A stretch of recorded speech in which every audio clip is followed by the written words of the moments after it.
silence it. Yeah. As I was going on, just being silent, fidgeting with this USB flash drive, I was thinking, will you ever get sick of hearing that song? No, because I'm going to change it. Oh, okay. Eventually, I'll change it. Eventually, I will.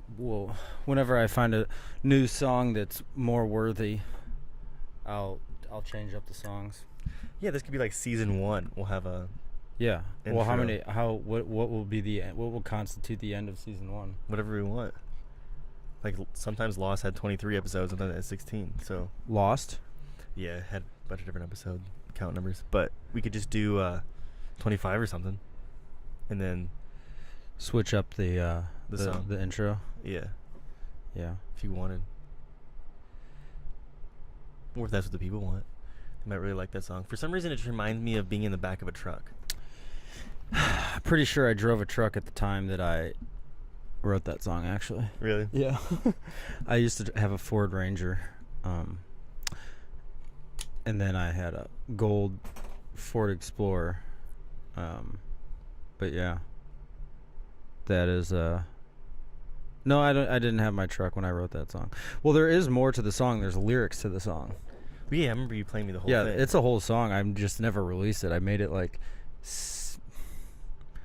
maybe 6, 7, 8 years ago now. I made that song. I don't even remember what it's about.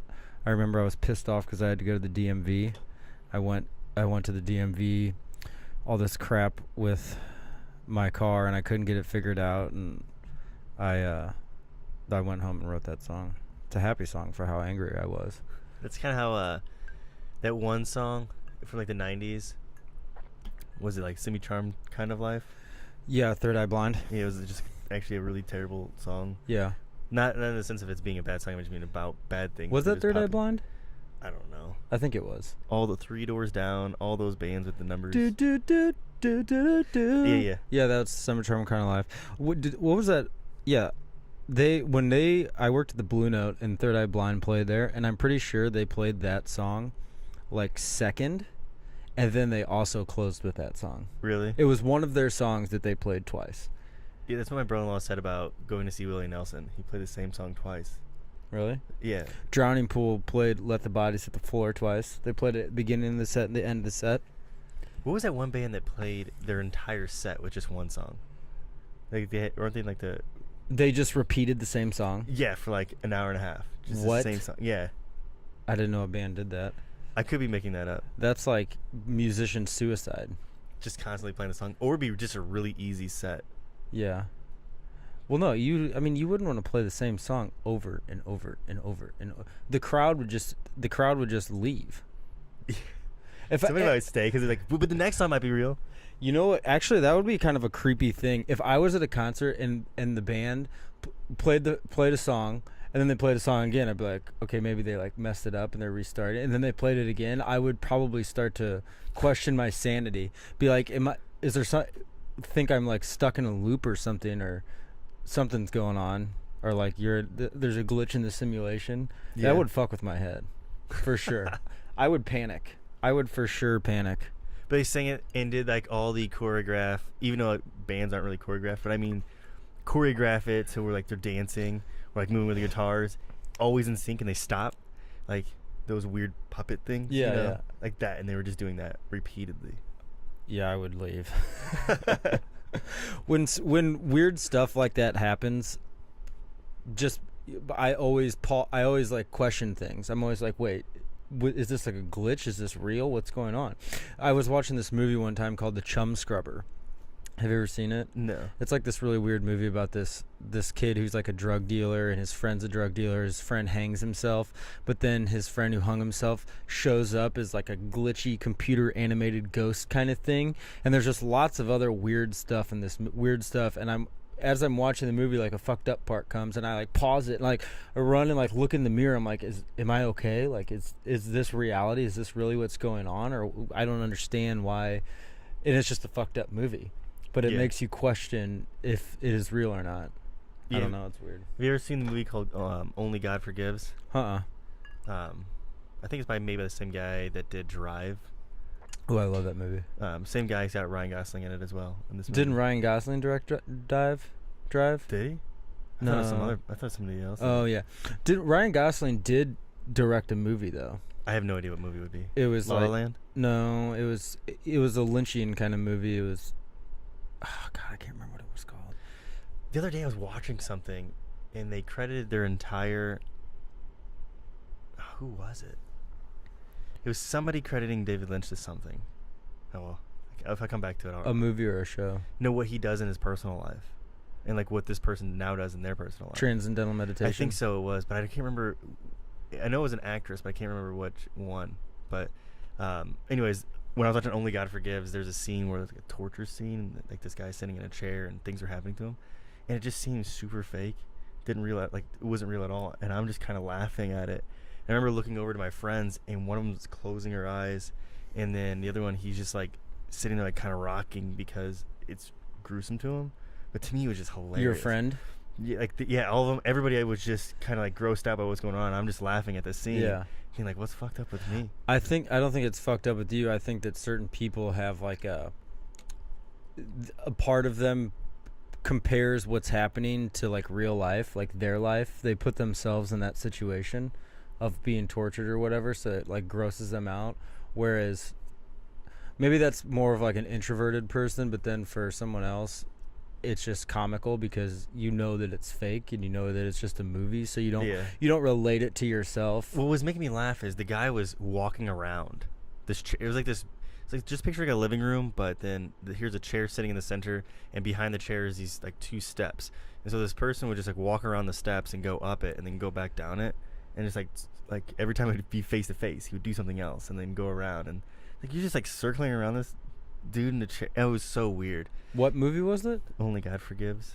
I could be completely misremembering that scene, but that's what I remember. And then there was this really, I think from the beginning of the movie, it was just weird for me because there was like this incestual relationship vibe going on with Ryan Gosling and his mom. It was super weird. Like they were having sex? No, you never see them do that or never indicated that. It's just the way that their vibe was together, the way that they would. That's awkward. It was weird, yeah. I watched that. I think we talked about this, but that just reminds me of the episode of the X-Files, the incest episode, where there's like 3 brothers and their mom got in a car accident and their dad died, so they brought their mom back to their house in the shit woods somewhere in the hills, and they cut her arms and legs off and they just like impregnated her to try to like procreate, and they'd been an incestual family for hundreds of years since the Civil War. But I read this, I just saw like yesterday or the day before that they only aired that once because it was so messed up. Yeah, dude, being a fuck nugget like that is the scariest thing. The only thing they should have done, like, or to make it even worse, is just pull her teeth out. Yeah. Because then you cannot fight back at all. She was gross too. She was like, "You protect this house." Just really. What's that have to do with aliens, though?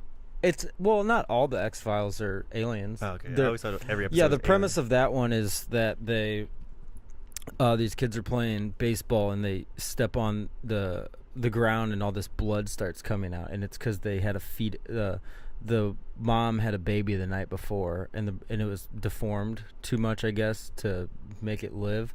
So the brothers buried it where these kids were playing baseball, and they stepped on it, and all this blood came out, and then they found it. There's some episodes that are really good, and then there's some episodes that are just very bizarre.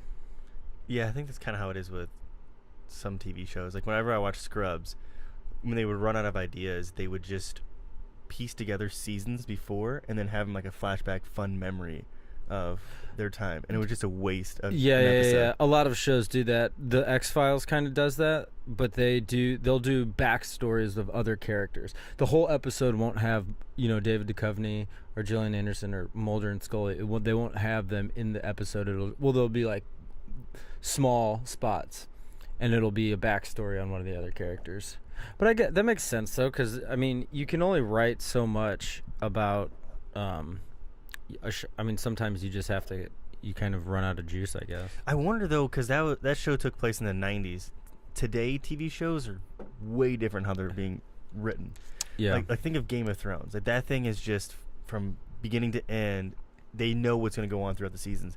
And same thing for Mad Men. And then some other like maybe serial comedy shows Well, they have kind of this overall thing. I think back in the 90s, shows like Friends and all that were just being wrote. Like, oh, I got an idea for an Right. episode. And it really, and then sometimes they would piece together throughout a season, maybe 4 or 5 episodes where, one person gets married or has a kid, something like that, to kind of feel like you're actually growing with them. Right. But for the overall thing, it doesn't feel like it's going anywhere. So you can just actually take the episodes and just move them out of place. Yeah. But I like the idea of, you sit down and write 13 episodes. That's and, serial. yes, serial TV shows. Yeah, yeah, yeah. That stuff is way better Yeah. than just a TV show here and there with things. What is it? Is a show that's not serial? Is that just called like a one-off? I have no idea. It's called something. I learned it in school, but I like serial shows, but I also like shows that are you don't have to know what's going on episode to episode, but there is an underlying serial story that if you are paying attention, you can connect. Kind of The Office kind of has that kind of vibe. Yeah. X-Files kind of has that vibe. That's kind of why I think the Marvel movies are doing so well, is because it's the only franchise to ever do that, and with different titles, Yeah. to serialize the entire Yeah. thing. Yeah. That's a good idea. I don't think anything can do it again. 'Cause Yeah. it's been 11 years. By the time now it's been 10. But when the final movie comes out, Avengers 4, which will be like the sequel to the Infinity War, that will complete the entire beginning from when they first started Iron Man to then. They don't really have anything after that. They'll probably just make movies or maybe make another one. I don't know where they're gonna go. Yeah. But I can't see another franchise do. I know DC's trying to, but it's failing miserably. Well, with Batman. Well, technically, with the amount of money they're making, it's actually a success. But just the writing of it, it's just bad. Batman. All of it, Batman, Superman. Well, not the Dark Knight, the one by Christopher Nolan. Yeah, that was good. Yeah, those 3 movies are good. But And I'm the talking old about, Batmans. well, it depends on which one. Batman on Ice with George Clooney. I liked that one. Yeah, but you're a kid when you saw that. Have you seen it? Here's No, the funny thing about I that haven't movie. watched it since. Watch that movie and then see how many times Batman and Mr. Freeze, played by Arnold Schwarzenegger, get in a fight. They don't at all.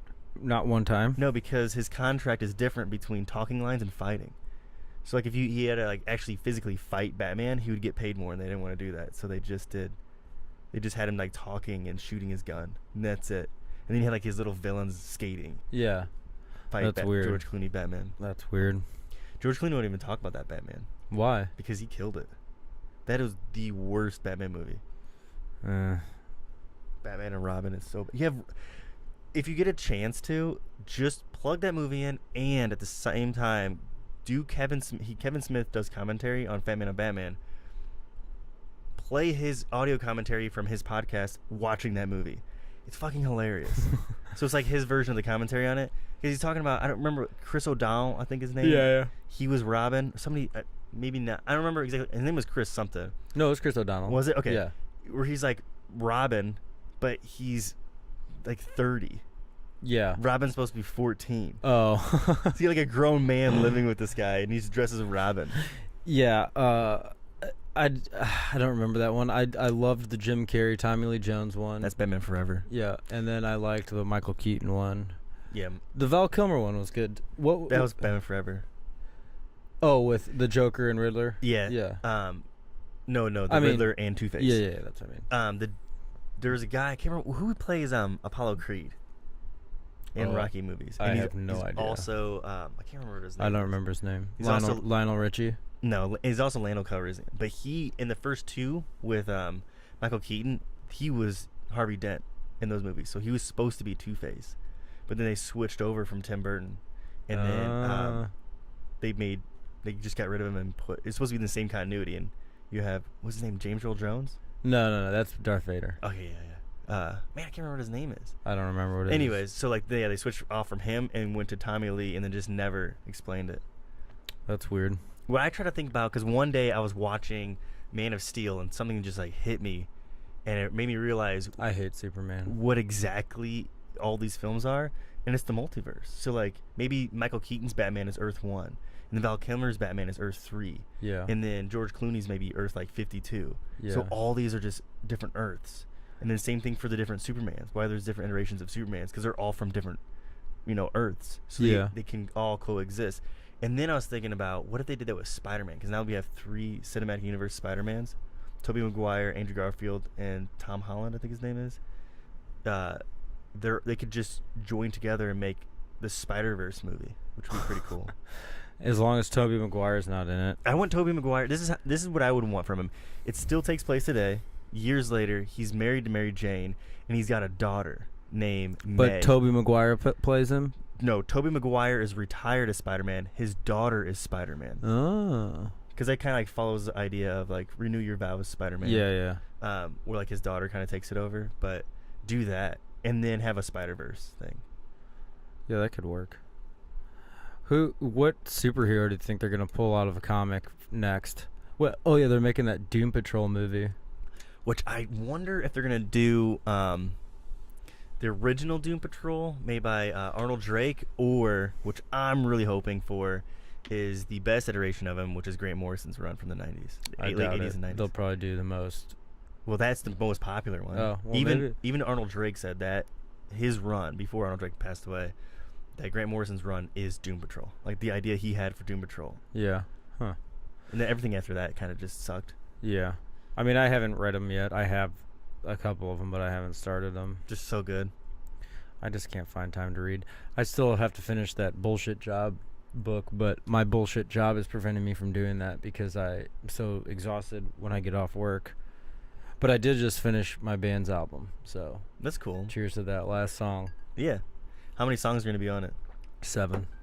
So we just have one more song to get mixed. The one I finished this last weekend, that has to get mixed, and then it'll get mastered. That'll take 3 to 4 days. You already did the artwork. So then we're going to shop some record labels, get it signed to a record label. That'd be cool. Can we submit that comic to someone? Like, could we just, to like publications or whatever? Yeah, so what we could do with it is, since we already had the first story arc, is, because you don't necessarily need color. Coloring's kind of like they can maybe find it, but we can submit it to any publisher. And maybe they'll have someone to color it? Yeah, and then that would be sweet, because I don't want to color. Coloring just takes too much. Like the black and white stuff, each page, if I do black and white with the zip tones and gradients, maybe an hour and a half to 2 hours. Yeah. Which compared to what I would normally do, like 4 hours on coloring. Because for me, coloring is just endless. You can just do as much as you want to it. Well, and it's one of those things, to me, it's like a song. It could very well never be done. You know? You could work on a song forever, but you just have to draw the point where, okay, I'm done. It's done. You know, and then just get it over with, put it out, move on to the next thing. That's the problem that I run into with songs. I'll get a song to a certain point, and I'll be like, man, this song's awesome, it's perfect. And then I'll leave it alone for a couple of days, come back to it, and then start messing with it again, start adding stuff, start taking stuff away, this and that. And you can do that forever. Literally, you can do that forever. Said it was Carl Weathers. So that. That's Apollo Creed. Yeah. Thanks, Dad. Yeah, that's why I think deadlines are important. Not like if you have your self-imposed deadlines, that's different than actual set deadlines from a publisher, let's say, for example, or a record company. Yeah. Because then it forces you to get it done. Right. Well, this podcast is the most deadline-y thing that I've ever done. Really? I mean, we've done it every single week since we've started, right? Yeah, I don't think we've missed 1 week. Yeah, I mean, that's fucking dedication. Yeah, but I think, this is how I kind of feel about people with ADD, is they say, oh, I have ADD, I can't learn math, let's say, or history. That's because you're not interested in it. Right. We're just super interested in talking. That's the thing. If you're doing people have all these hobbies and shit, and they start hobbies like I was doing those Warhammer things. There was a hobby, and I haven't picked it up in a long time. I want to get back to it, but that's the real test to see if you're really invested in something. Is if you do it all the time, then you really care about it and you really want to succeed. That's why we've talked before when you were having your existential crisis, and you're like, am I really meant to be an artist? Or, you know, I think to myself, am I really meant to be a musician? Like maybe I'm just not good at it, or you know, other things. But I think that if you really are passionate about something and you really do care and want to make it, then you will persevere no matter what. You know, even if no one is saying, oh, I like your songs, or even if no one's listening to this podcast, we still do it because we like to. You know what I mean?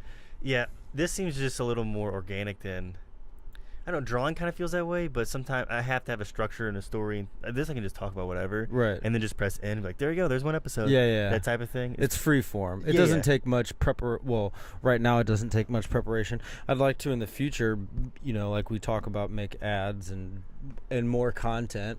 I think that if we get to a point where, we start getting advertisements and maybe making a little money from it, and it gets a little more popular, I think it'd be cool to, have like an hour meeting once a week on a separate day and like planning like that. But I mean, I've been doing a lot of research, and a lot of people are doing podcasts now. So the thing that sets it apart is just word of mouth, finding a guest and by the way, I'm on this podcast group on Facebook, and they all want to trade like interview spots. So that's really cool. That's like a good way, even though they're like not known, they're other podcasters and they have other ideas for topics. So I think that would be a cool idea. Yeah, because I think it's important for art or any sort of creative aspect that you do, the collaboration aspect, especially nowadays, because maybe back in the day, musicians, artists, and that sort of thing, they didn't really necessarily have to collaborate because there wasn't so much content out there. Like Picasso, he didn't need to pick anyone's brain or whatever because he was the only person doing that sort of thing. But nowadays, I feel like there's so much music, there's so much art, there's so much stuff that if you don't have another point of view, you're doing yourself almost like an injustice, because you're not. I don't think that there's room for super specific individualism anymore, and I mean that in a good way. I mean, sure, there's someone like Beck that can write bangers, but I'm sure he has someone that mixes and masters his songs. But I think that that nowadays collaboration is key.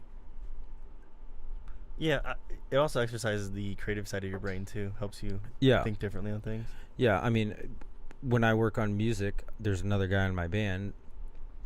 I would even if I was doing solo music, I would send it to someone I send it to like my brother, get his input, or send it to some other people, get their input and that sort of thing. Just because, like I said, there's so much stuff out there that you don't necessarily know specifically, this is going to be, the best song ever, or the best piece of work ever. Yeah. That's kind of why I like what Beck did. He came out with a song in 1994, did really, really well, and then just never recreated it. Right. I like stuff like that. Yeah, and I mean, he's kind of like a timeless artist because he just goes along, does whatever he wants, and he built a big enough following that they'll in turn like whatever he puts out and that sort of thing. And then like you can pick up like Mellow Gold and listen to it doesn't sound from 1994 at all. Right. That's kind of how I feel a little bit about Tool. It's like if you listen to older Tool stuff, it doesn't sound dated. No, those, I mean, bands like that are timeless. Even like Rage Against the Machine, I mean, that I don't think that sort of sound will ever get old. Yeah. Same with like Rush. There's bands that just like they have this sound, and then there's bands that obviously the music. I was watching a 90's MTV last night, and it's just funny to like see some of that music because I don't think that music will be around in 50 years. But stuff like Beck and even to me, my opinion, Arcade Fire, other bands like that will be like Nickleback. No one's gonna fucking remember that bullshit in 50 years. See, but when I listen to Jimi Hendrix, that stuff sounds so dated. Yeah, but Jimi Hendrix and like that whole like Jefferson Airplane, Janis Joplin, to me that's kind of like a rite of passage. It's kind of like a building block in your musical repertoire. Yeah, repertoire. It's kind of like a gateway drug, you listen, like when you first started. What happens if all of mankind is just wiped out, and then aliens came, and then they just love Nickelback, the Nickelbackians? That would be awful. Or they just base all of humanity. They get one CD, and then somehow on a spaceship it was just shot out, and it was Nickelback's like greatest hits, and they picked it up. I'm like, that would be awful. That's human life. I just imagine aliens coming down in flannel, just like, yeah, man. No, if that happened, they would. If they heard Nickelback, they'd be like, well, shit, I'm glad those fuckers are gone. They had terrible taste in music. I read this article about this guy who did for his musical thesis, I think for his master's degree, he ended up, his thesis was why is Nickelback so bad, and he broke it down, like listened to all their music, listened to interviews with them, and just broke it down to why people don't like Nickelback at all. And he just thinks that the reason why is because they lack authenticity. I don't think. Yeah, I mean, I don't agree with the lack authentic. I think they're very authentic. That's not my word. That's me from his like article or whatever. Yeah, I think that they are authentic, and that's the problem. Is there's just something about. I mean, I know people that like them. I can see why people like them. It's easy music to catch on to. It's easy music to sing to. You know. Yeah, I don't understand. To me, like, there's tons of different bands that. I don't know why people just like two bands that people really pick on is Nickelback and Creed, and I don't understand. Like I'm not because like I was saying, like I don't. There's certain bands that I just don't like. Yeah. And it's just because I just don't enjoy their music. But it's like unanimous. Yeah. As soon as you start singing one of their songs, you're like, oh no, you're not singing that. Yeah, dude, the best video I've ever seen on YouTube. I think it was Nickelback was playing in Brazil. I think it was Brazil, and they came on stage and someone like threw a rock up on stage, like threw it at Chad Kroeger, and he's like, is there any Nickelback fans here? And everyone was like, no. And they literally fucking left the stage. Really? Yeah, like into their first song, they got straight up, I think it was like probably a music festival or some shit. They straight up got booed off stage. Oh, that's kind of sad. Yeah, I know. No matter if I don't like them, But that's fine, but I mean, that's like... But they have sold, they probably have platinum records. Oh, yeah, for sure. See, that's what I don't get. I think that the hate on Chad Kroeger got to him, and he's cowered in his home and somewhere in Canada now. But he doesn't care because he's got enough money. So like everybody talks like shit on him, right? Yeah. And then they have platinum records. Like that's the thing. Is like some band, like oh yeah, we're an indie band or whatever, talking shit on Nickelback. Dude, look what Nickelback has. Not saying that is the way you should strive for music. But I'm just saying like that means millions of people like. That's why they don't give a shit. That's if I was Chad. I mean, I personally don't like them, but I like shit that people probably don't like. Yeah. That's fine. Everyone's entitled to their own opinion. But if I was Chad Kroeger, I'd be like, fuck you. Yeah, I have tons of money. What do you have? Oh, yeah. You know, especially... They have #1 singles. Yeah, multiple ones. Yeah. See, that's what I don't understand is when you talk about Nickelback, or is it this thing where people actually truly love Nickelback and they just are afraid to admit it? Yeah, probably. What's that called? I don't know. What's the psychological term? I think that's the thing for a lot of things nowadays. I'm just going to come out and say it. That's how I talked about The Bachelorette for a long time, but I watched the whole season of The Bachelorette, and now I'm watching The Bachelor in Paradise, which is... What's funny is I was back at home, and then I saw a preview for that, and I was thinking, I bet you Andrew's going to watch that. Oh, yeah, we record it.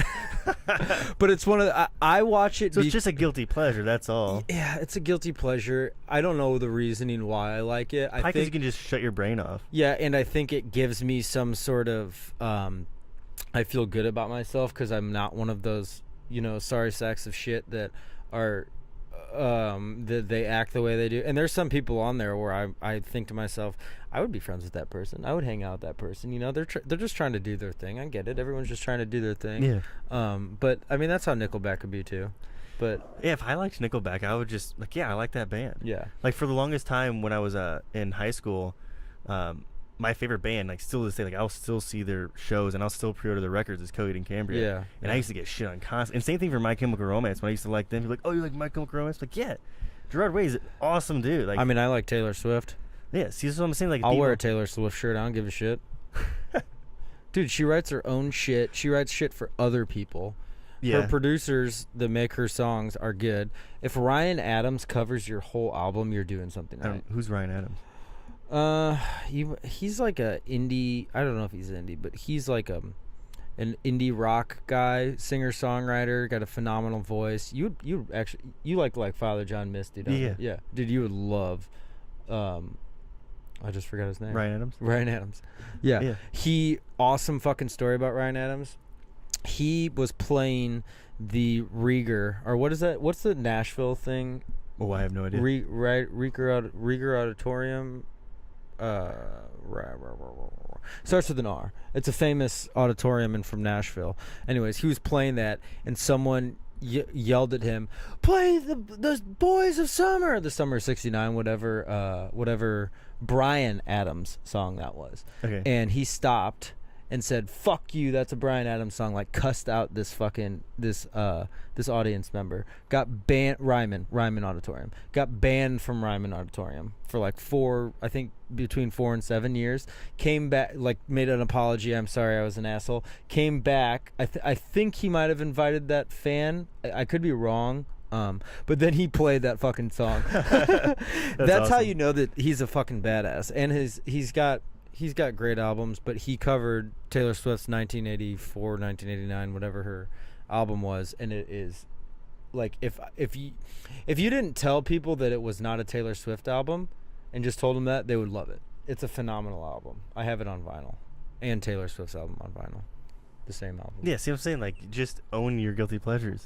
I think that Technically, they don't have to be guilty pleasures. If you enjoy, certain aspects of TV or movies or songs, and musicians. I think that we always talk about enlightenment and reaching your state of happiness, but I think that's one of the things too, is combating why you necessarily don't like things, like pushing yourself, like forcing yourself to not like something, and then but if you like when that thing flicks in my head, when I see something that I get that kind of what's the word, cynical, I get like cynical with, and I dissect why am I acting like this? Do I deep down really like this? Like The Bachelorette or The Bachelor. Why do I not really like this? Why do I not like this show? Or why do I not like this band? Is it because I actually do like them? Like, I have to do it with 311 all the time. I question myself, why do I not like 311? And I thought to myself, do I really like maybe I like 311, but there's just some sort of subconscious thing ingrained in my brain to make me not like them. So, I listened to a 311 album. I'm like, nope, fucking hate them. I like the song Amber, and I like their cover of Love Song, but there's just something about them. That dude's voice is annoying as fuck, and it's god-awful. Yeah. There's going to be certain things that you just don't like. Yeah. But I think that especially nowadays, especially people being affected by social media so much and the influence of others, we're so influenced by other people that they're quick to jump on the bandwagon on the hate train, because you get more attention when you're a hater than you do if you're a neutral or if you like something, Yeah. Like you get that a lot with comics too. Like this guy, the whole thing with like Rob Liefeld not drawing feet, can't draw feet. Did you see Deadpool 2 yet at all? No. Okay.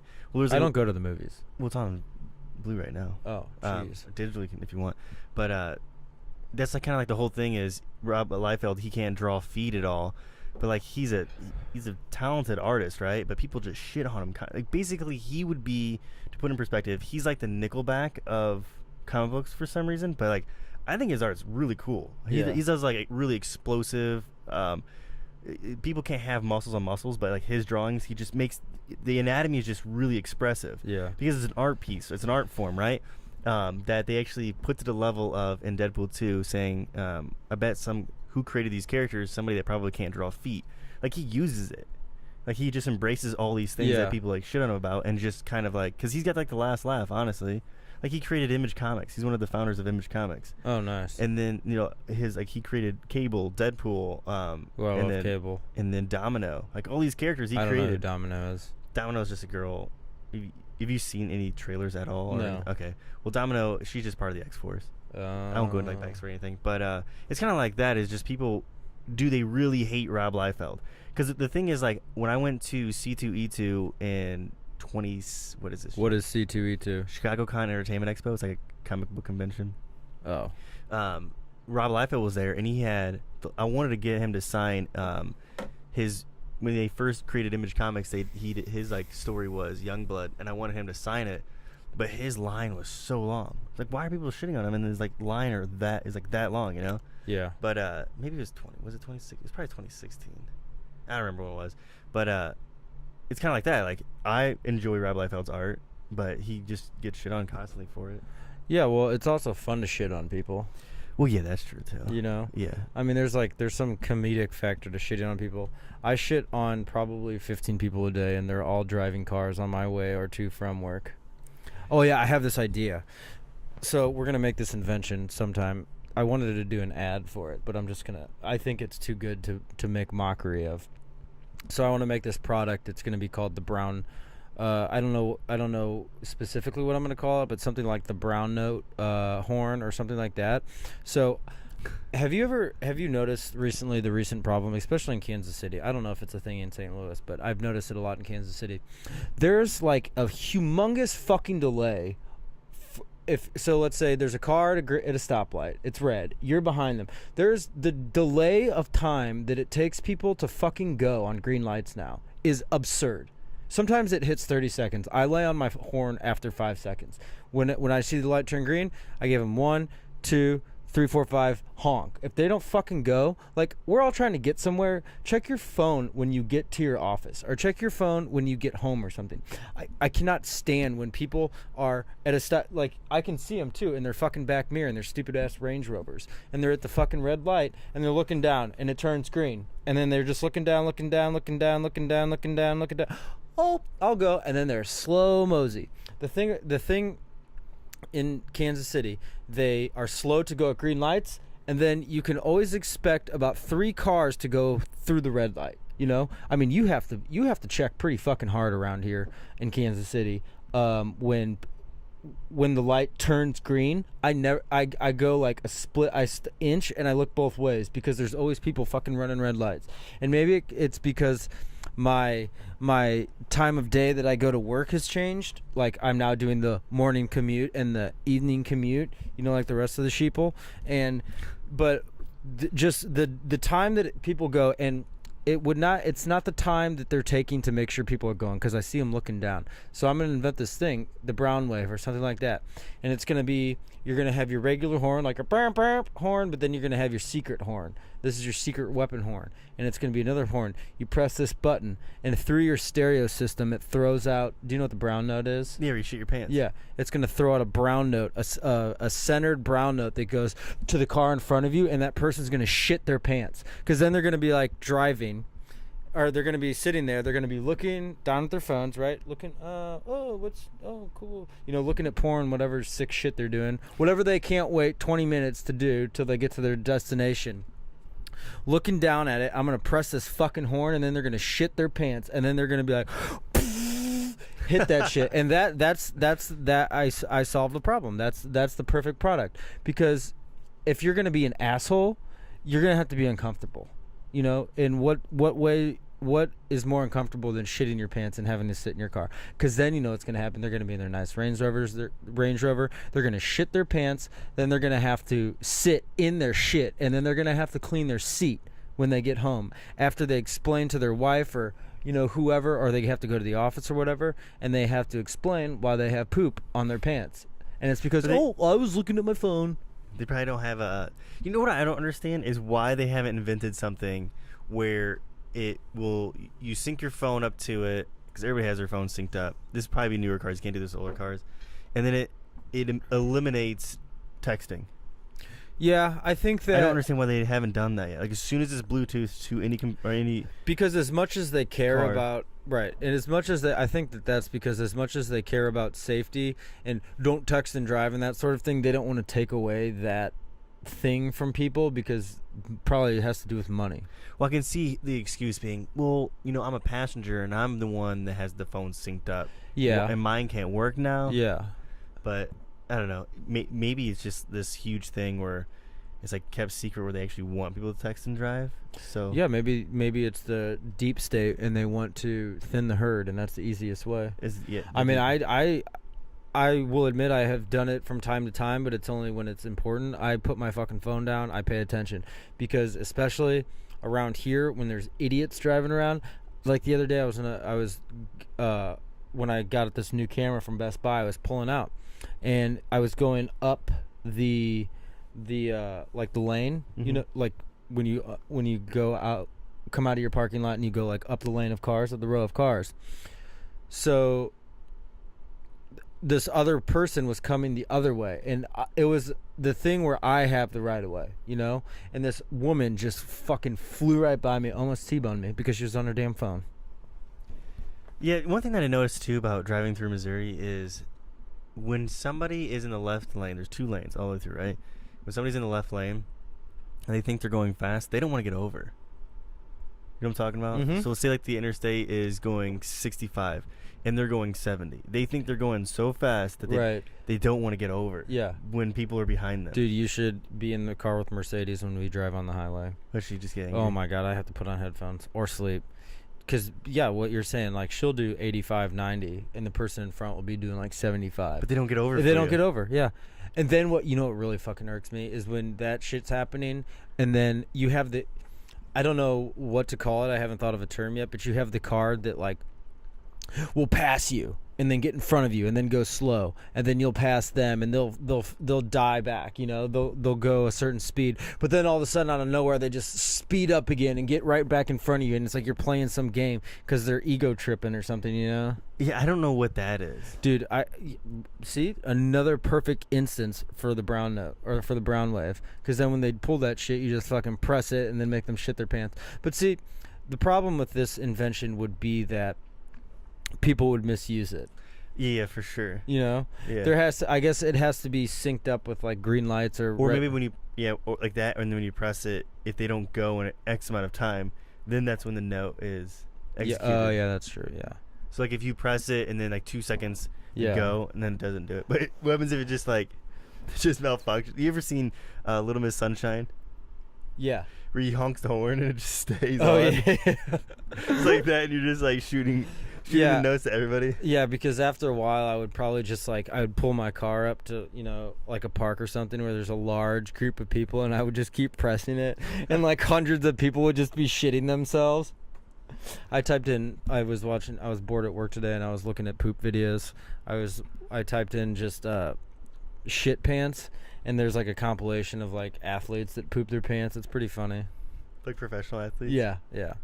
And I don't know why poop is so funny, but it'll always be funny. Yeah, I agree. No matter how old I get, just a good old-fashioned fart joke is funny. A poop joke, shit joke. Yeah. And I just think it's funny. Like, pooping in general is funny. It's such a like, when you break it down, like the art of shitting, or like the specifics to pooping, it's very like, you're very vulnerable. Like, you're sitting in a stall, your pants are down around your ankles, you're half naked, exposed, you know, and you're just sitting there behind these 2-inch walls that there's cracks. Like, whenever I walk, see like an eye goes. Yeah. Whenever I walk, like a little kid, looking over at you. Hey, mister. Whenever I walk into the bathroom at work and there's someone pooping, like, when you walk past the stall, like, you can see them out of the corner of your eye, like they're like defenseless, you know, vulnerable. It's such an awkward thing. Try like being in the military where they have no things. Oh yeah, and they just have to like poop in the open. Things like you and I right now, just pooping. Yeah, that's why aliens have it good, because I don't think they poop. I don't think they eat. I don't think they're nothing. Speaking of eating foods and pooping, I never understood why some restaurant hasn't designed their food, because everyone's like, oh, it tastes so good, you know, foodie people, but they never perfect the after. What, like putting something in it to where like your poop is equally as phenomenal as the food you ate. They don't give a shit about your shit. Right. Like, you go to TGI Fridays and you get like a burger and you're like, oh, this is so good, but then you're just blowing the toilet out in 15 minutes. You know, they don't care about the after effect at all. I always said that we should pay. Let's say you want a burger, you pay $10 for the burger. After you shit, you get $5 back, because you're technically just renting it. You're only using certain aspects of the food, you know? It's bullshit. Or I get like you have to have like a regular cycle of urinating and shitting, but why?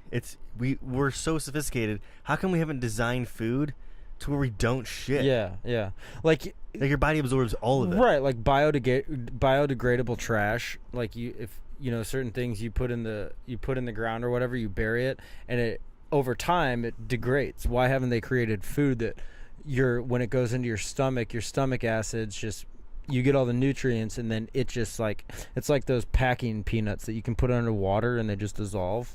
Yeah, I think those made out of plants or something though, right? Yeah, but I'm saying you could probably, that'd be a good idea. Or they spray with cheese. Yeah, to end so you don't have to go number 2 or number 1 anymore. Yeah, because say if you're driving, right, and you just got done eating that TJ Friday's burger, and you're going back somewhere. You get like 2 hours, and you're just like. Yeah. Bubble gut. Bubble gut. Yeah, I hate that. And on road trips, sometimes I like to, if I'm not driving, I like to drink a little bit. I like to, get a 30 pack of Natty and just start slamming them. That way it makes the car ride go by faster. But I have to pee immediately because I have a bladder the size of a walnut. But yeah, it would be so nice. You gotta train to expand it. Yeah. So you gotta do is hold your pee in. Well, no, here's the thing. If you are and this is I think that if someone's a true alcoholic, if they love drinking so much, they'll just bypass their bladder and they'll just get a catheter and then just have the tube like going down their leg and just hanging out the bottom of their pants, and just so you can drink all the time. I don't have to take a break from pissing because it just is dribbling out. That'd be a good system. If you're a true alcoholic and you wanted to utilize your alcohol as you just do enemas. Well, enemas are a thing you squeeze that thing in your butt and it makes you poop. Hey, you just take a little bit of alcohol, like Jack Daniels, like take a shot, and squeeze it in your asshole. That's called boofing. And then it absorbs. Well, drugs is boofing. Well, I'm not saying like you can't really drink it and go up into your asshole and your body digest. You can't do that. I mean, just if you just put it in your asshole, like wine enemas, and then you just get super shit-faced. People, I've heard stories about kids at school, and they are putting like vodka on tampons and putting it up there. Jeez, even boys? I don't know. I don't know the specifics of that. I've never had any interest in doing anything. Can't you get toxic shock from that? Yeah, like directly to your blood. It's not being metabolized. Metabolized. That's weird. People are sick these days, dude. Like, whatever happened... Or we're just craving to get fucked up constantly and new ways to do it. Well, it's disgusting. It's like, just stick to, the drugs that were put on the earth, Drugs aren't working no more. Marijuana and all that shit. We got to make all this crazy stuff like crocodile. Like crocodile, people smoke that or whatever. What is crocodile? Dude, it's this... Or not crocodile, sorry. Flakka.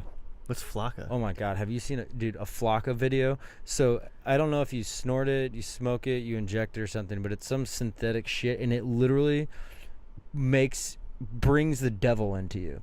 There's like YouTube videos. Reminds me of the Key and Peele sketch. Remember that? Yeah, no, that's what it. Yeah, so you take Flakka, and it literally this dude. I think he bought something. He thought it was ecstasy, and it had some Flakka in it, and he literally ate his roommate, killed his roommate and his girlfriend, and ate him. Didn't remember any of it, and then got convicted. And he's in fucking jail now. Oh my gosh. Yeah, and there's there's videos of people. It's literally like the devil's drug. It makes you need an exorcism. You do it, and then I've seen videos of people will do it, and they'll be running through a parking garage and run and dive into a windshield of a car. Or they'll be stuck to the ground, flipping out and shit. People are eating people on it. So are they trying? Either are they using it on accident? Some are accident, some are purposeful.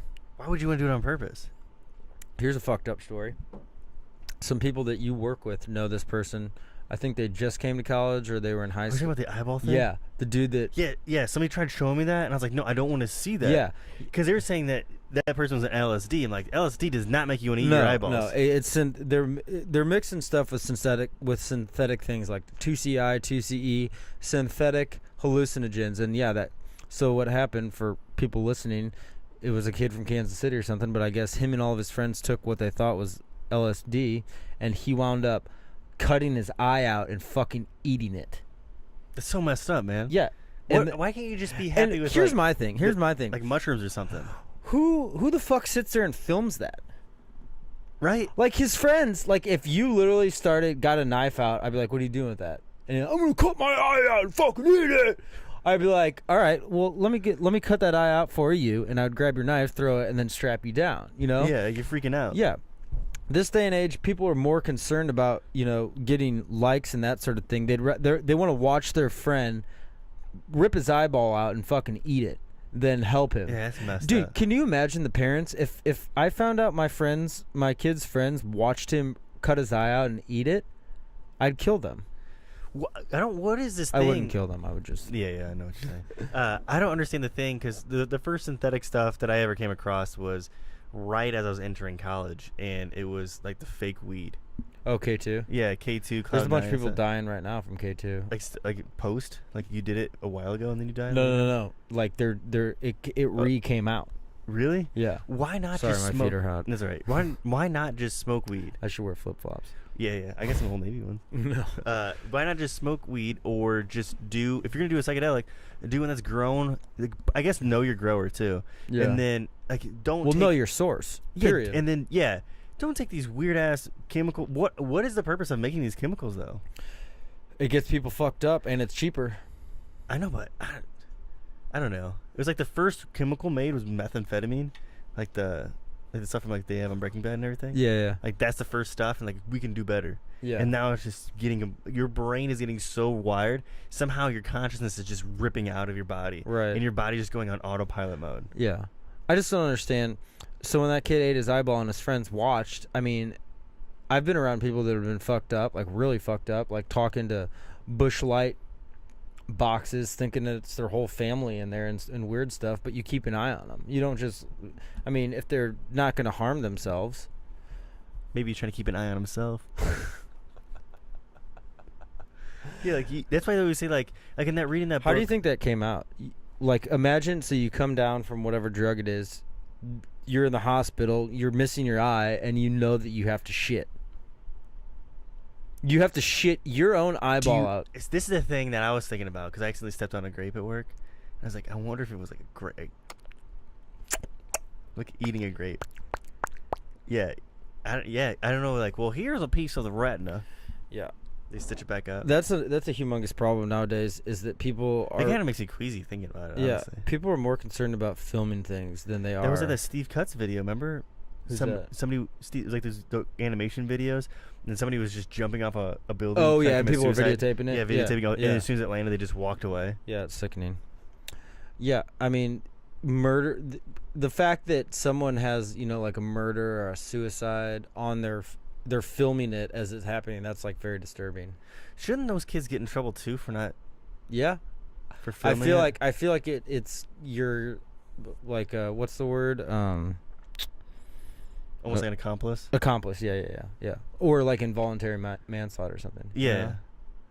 Yeah, it's because kind of like if you're a passenger in a car. Let's say you and I are driving. You're the driver and I'm the passenger, and there's a semi passing us, and I just take it and then just pull your wheel. I am liable too. Right. It's not you. Yeah. Well, that would probably be murder. Or if you, let's just not even say that. Let's just, because I don't want anybody getting hurt in this case, is if I'm in the car and there's drugs, let's say in the car, right?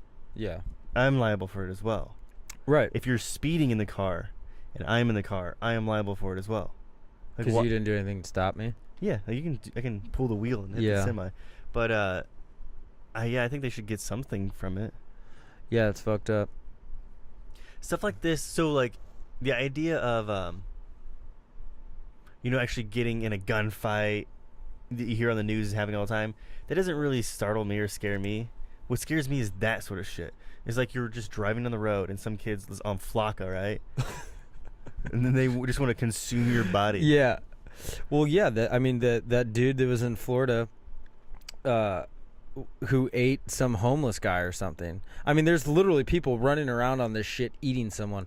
I had to do this community service when I was in college, and this guy I worked at. It was like a halfway house I was doing some work with, and the guy told us this story of someone that was there, who smoked PCP and thought that his family were aliens. So he broke into his neighbor's house, stole their gun, and shot his family because he thought they were aliens. Jeez. Those kinds of stories make me steer clear of that shit. Yeah. Like, and I feel like it's. But also to keep in mind that they were doing that to us about weed. Yeah. In like elementary school. Well, you know that they just okayed first study for psychedelic mushrooms. Where's that? Is that going to be in California? Yeah, I think California. I didn't get the specifics. Is it by maps? What? Is it by maps? I don't know. But I saw that they got the okay to do it. About time. Because I was reading that book, How to Change Your Mind, and the reason why they're going more for psilocybin is because LSD still has that negative vibe feel to it. Yeah. And plus, like, you grow it. Yeah, I don't even know how you make LSD, but with chemicals. well, no, it's it's from a root. Well, yeah, isn't it from Arrowroot. Yeah, and that was what was poisoning or something the bread back in the day. Yeah.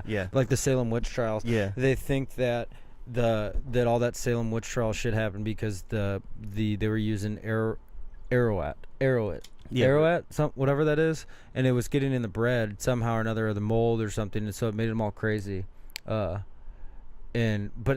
here's what I think about the Salem Witch Trials. I think Chichuba was high as fuck on some psychedelic and was actually in the woods trying to conjure demons. The kids saw him. She was just their fucking dealer.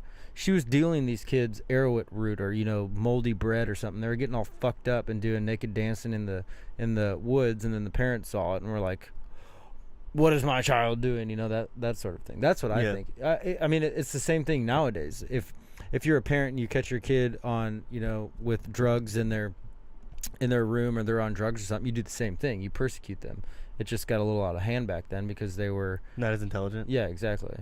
Yeah. That sort of thing. But yeah, the arrowat, I don't know how to fucking say it. But yeah, but I think that had something to do with all that shit. Could you imagine, dude, I think it'd be cool as fuck to live back then.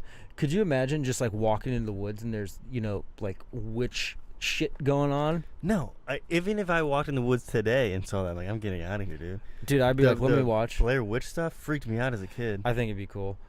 I think that, like Rob Zombie movies, the Lords of Salem, that's like a witchy movie kind of shit, and that shit interests me. I mean, I wouldn't want to be possessed or killed or anything. If I could just be, just like a fly on the wall, or just be a watcher, as long as they weren't doing anything bad, as they weren't killing anything. But I think it'd be cool as fuck to live back then and go. So they burned witches. This is what I don't get. Is they burned witches because to see if they were a witch, right? Yeah. So you burn this witch. Well, not to see, because they thought they were a witch, so they burned them. Well, she's dead. I guess she wasn't a witch. But let's just say that there are such things as witches, and they just come out of the fire. There are witches. Nowadays they're Wiccans. Yeah, but like they're just practicing in like Stevie fucking Nicks is a witch. Like chaos magic and stuff like that. Yeah. But I'm saying, like, you get out of the fire and they're still alive. Do you think they're not gonna fuck your world up? Right. Well, they were stupid. I know. It just they believed they had the power of God on their side. Yeah, the power of Christ compels you. Yeah, but I think it would be so cool to look. Have you ever seen the movie The Village? M. Night Shyamalan, Ding Dong. I've seen that. I've seen that movie piece by piece. Yeah. As soon as I saw the red things with like the hand, like, I'm out. Dude, I hope that the next time when I come back onto this shit, into this earth, if I have to come back, I hope that I do grant enough juju that I just get to stay up in the ether. But if I do get to come back, I hope that I come back into like the colony simulation. It would be so cool. I mean, I wouldn't live as long, but it'd be so cool to see. I don't know what I would go back in time to do. Imagine you would come back and all the food that you ate would be completely natural. You just gave me like a mental image of all the food you ever ate in your entire life. Like when you're dead, like this is the accumulation of all the animals you ever ate, and this is the accumulation of all the fruit. Yeah, that'd be sweet to see. Just all the shit going on. Like this is all the things. There'd be so much Taco Bell there. When I was in high school, I ate so much Taco Bell. Yeah. Okay. I don't know where to go with that. But yeah, I think getting back to that, like the witch thing and all that, I think that there was definitely something going on with things that we weren't aware of. We just didn't know. I mean, they could have. I mean, it was in Salem, Massachusetts, or Salem, Oregon. I think it was Massachusetts, right? I'm gonna guess one of the earlier colonies, because Oregon was one of the later states to. Yeah. Well, the Oregon Trail. Well, yeah, but fuck that game. That game, inevitably somebody would just die for no reason. From dysentery. Yeah, because they're just like bathing in their own feces. Yeah. But it wasn't even a fun game. It was like the only game teachers allowed you to play. Yeah, but I think maybe a lot of stuff that in history was attributed to the unknowingly consumption of the unknown. My cousin just said that my other cousin was on Flakka. Well, I would run, Nathan, because she's probably going to try to eat you. But I just think like fat bastard with mini me. Get in my belly. It's so weird. Dude, I would not want to eat a human. That'd be so disgusting. Yeah. I don't know what it would taste like. Shit. Well, certain people. Irony. Taste It'd be good. taste like when you like. It would just taste like iron. Well, it depends on what they do with their body. Like, if you eat somebody that looks like The Rock, it's probably going to be healthy, lean meat. Yeah, like beef jerky. But what we're oh yeah, before that. But a lot of things, you know, maybe the people that saw like dragons and all that crazy shit, it's because they were just eating mushrooms out of cow shit. Yeah. Like kind of like the stoned ape theory. Oh, by the way, did you see that? Grant Hancock posted it. Did you see that the first ever evidence of two different like eras of human ancestor species, like way back, interbreeding? No, which species are they? I don't fucking remember. I can't. Because that's kind of how I think this all came to be. Yeah. Is just interbreeding. Yeah. Well, so they found the remains of this girl, and she had DNA from two different like compatible species, but it's like it would be like Homo sapiens and Neanderthals. For Neanderthals. Yeah. Something like pretty far that they never had any proof of, like different generational, I guess is what you would call it, different generational breeding. So it basically. And then they go to this cave and they find like a lot of other. There's like two generations. That's pretty cool. Yeah, of shit on there. But it's because I think that, well, I was reading some article that said that the ice caps, when they melted, they covered the land, the land that connected, you know, Asia to the United States. And then when it dried out again, it exposed the landmass so people could walk across and come over. And that's why Native Americans kind of look like Eastern people. It's because when that... Yeah, what I was listening to that too, because they were talking about the consumption of alcohol. Yeah. Yeah, which kind of makes sense. Is like, because I always wondered that is how are people getting across continents when there was no boats? Right. Well, it's because the water went down, which is weird, but yeah, they found this evidence of two different generations, which is pretty weird because I don't know. Would that be like a human fucking a gorilla? No, it would be like a dog and a wolf. Oh, okay. Or wolf. Yeah. I don't know. I said wolf. Woof. Or like a horse and a mule. Yeah. A donkey, like, you know, things that like that. That makes sense. Like a guinea pig and a hamster. Yeah, it's because you have to be really, you have to be like really close. Because I think we share like what 98% same genetic coding as chimpanzees. That's not enough. Like, you have to have more. So it's kind of like different dog breeds. Like any dog breed can probably breed with any dog breed. It's kind of like that. Yeah. So this is probably well, that's like humans. We're all different breeds, kind of. Yeah. So they probably just our coding worked really well with some. That's kind of why I think that we kind of, because like there is different species of horse, there is different species of spiders, like things like that. Yeah. There's humans. That's it. I think we just either breeded into it and made one, or one that is us just wiped out and made the other humanoids extinct. Yeah. Did you know that? But I know we all have a little bit of Neanderthal in us. Yeah. Did you know that Christopher Columbus is the fucker that's responsible for syphilis? I thought it was the Native Americans that gave him syphilis. No, I and think then he brought it back. Oh yeah, you're right. Because the Native Americans had the syphilis. But it's still his fault. Yeah.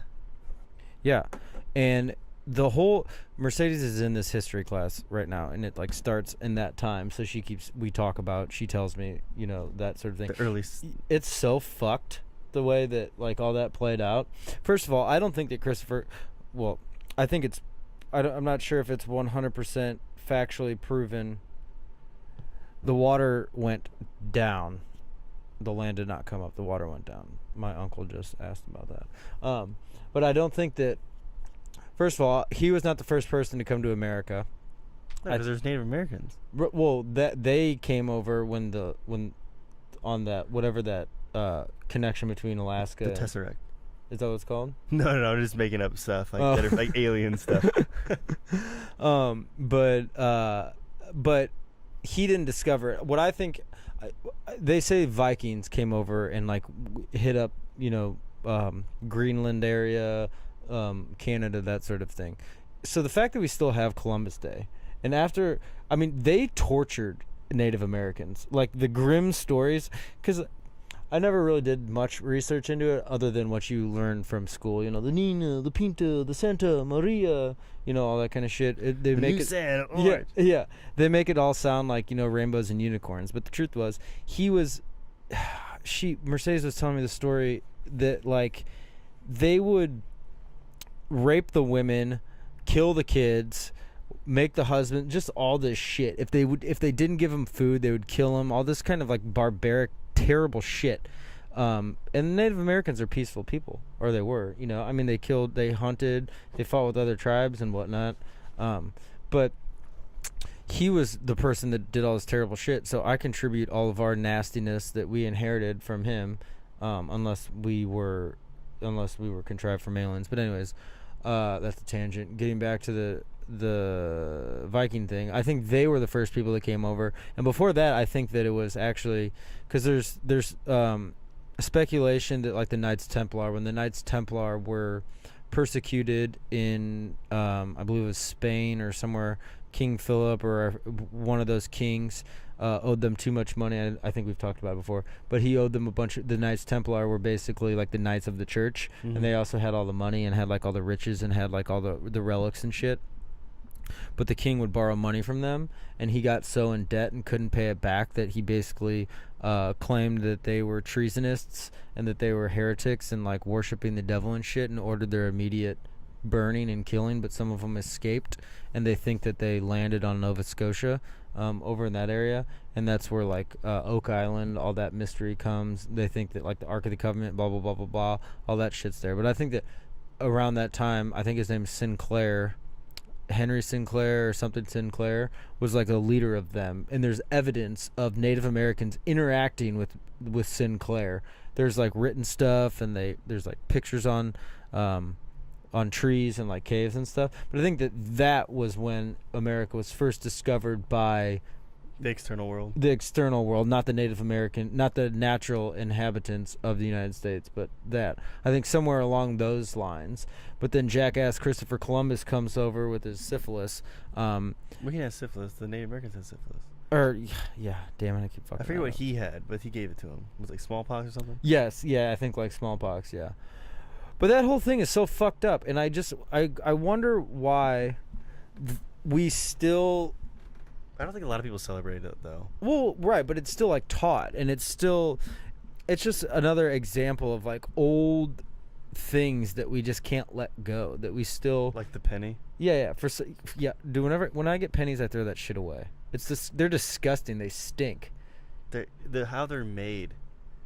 I don't want to go on a tangent of the penny, but I know what you're saying is like the old archaic ways of doing things because we've been doing things. But it's always been human or American history to make up stuff to seem like we're better. Like they're never going to teach that during Vietnam, American citizens were raping the Vietnamese and killing their kids too. They're not going to teach that. They'll say we're in there because we're helping the French. They'll spin it in some sort of way to make it seem like we're good, but we're doing horrible shit. Yeah. Like, and things like that still come out today. Like you'll see people like, torturing Iraqi prisoners, things like that from back, a few years ago. We're still being awful to people. We are nasty. Yeah, humans are just really, really bad. Well, they can be. My dad just said a penny saved is a penny earned. I mean, if you're talking in terms of like credit cards, name the thing a penny can buy. Besides the penny candies from 1965. If you have a million fucking pennies, yeah, it's worth something, but they're disgusting. No, if you have a million pennies, right? It costs more than a million pennies to make a million pennies. It is when something costs more to produce it, you don't produce it. Right. Yet we're still producing pennies. Just round up. Round it to the nearest nickel. If it's 2 cents, you round down. If 3 cents, you round it up. Exactly. Everything will be perfectly fine. That's what I did at the restaurant. Whenever someone's change, someone was like, "Oh, I don't get any pennies." I was like, "I don't do pennies. I don't do pennies." I would do quarters. I'm not doing. I would I don't dimes. I don't want to deal with that. Especially now with inflation. A dollar's a dollar. So fuck the change. Fuck the coins. If you had, let's say it was like 10, 12, what you gave me is $10. I'll eat the change. You know, Yeah. Because if somebody was like, and if we were all on a universal agreement of it, it would be fine. yeah, nobody really complains when it's 10, 20, and Yeah. then I just give them, and say they gave me 15, I give them back 14.75. They don't really care. Right, like my bank, I have like the keep the change thing, and so like if there's $1 left, so let's say I spend $1, let's say I spend 35 cents, the remaining cents will go into my savings account. So it's rounding up. I think that we just need to get on a universal level of. What I'm saying is, like, I get the whole, like, the idea, but pennies are costing more money They're disgusting. than to actually have a penny. Have you ever touched pennies and then smelled your fingers? They always smell like when you need to change your guitar strings. Yeah, it's disgusting. Yeah. They're nasty looking. I don't get it. Why do we still have pennies? You know what makes me gag is when pennies have like shit stuck to them. Like if there's like some like a black thing, like or a green thing, booger with some like pocket lint stuck to it, and I see it, I'm just like, change grosses me out. I think, yeah, I much rather deal with dollars and quarters. Yeah, I don't like I don't nickels do or pennies. dimes. I don't do pennies. They're disgusting. Yeah, we should just completely get rid of pennies. Abe's got a fucking $5 bill. That's good enough. Get it out of here. Yeah, why don't we just go back to the quarters and half quarters or $half? Yeah, I'll even play with Sacagawea. I'm fine with dollar coins. I think those things cost more to make too. Yeah, and they're disgusting too. They stink. I don't understand why somebody wants a quarter, or I'm sorry, a coin dollar. Yeah, I don't know. Other countries, their money game is way ahead of our money game. It's just weird. Yeah. Money's actually really weird. When I see Mercedes always picks up change on the ground, I'm like, don't. That's disgusting. Don't touch that shit. You don't. Well, know. I'll pick up quarters. Well, yeah, quarters, because 4 quarters equals $1. 10 dimes equals 2 quarters equal a tattoo out of the quarter machines. Yeah, exactly. And 10 dimes, okay. Nickels, I get it, but no, pennies. Nickels are just like an obese penny. They're just annoying to carry around. They don't make any good sound when you drop them. I like the sounds of change. I change. Like if you have like old change, they sound so much different. Yeah, I have some like old coins kicking around somewhere. They I think should those just are cool. plastic I think covered. I think the progression of money in the United States is a pretty fascinating factor. Yeah, like have you ever held the $100 bill up, the newest one? Yeah. And it was Potato Head, Benjamin Franklin. Yeah. Like who drew that? It Yeah. looks so bad. What I think is cool is that they put the LC and I on there. I think that because the occult deep state fuckers. I wish it would just get rid of "In God We Trust." Yeah.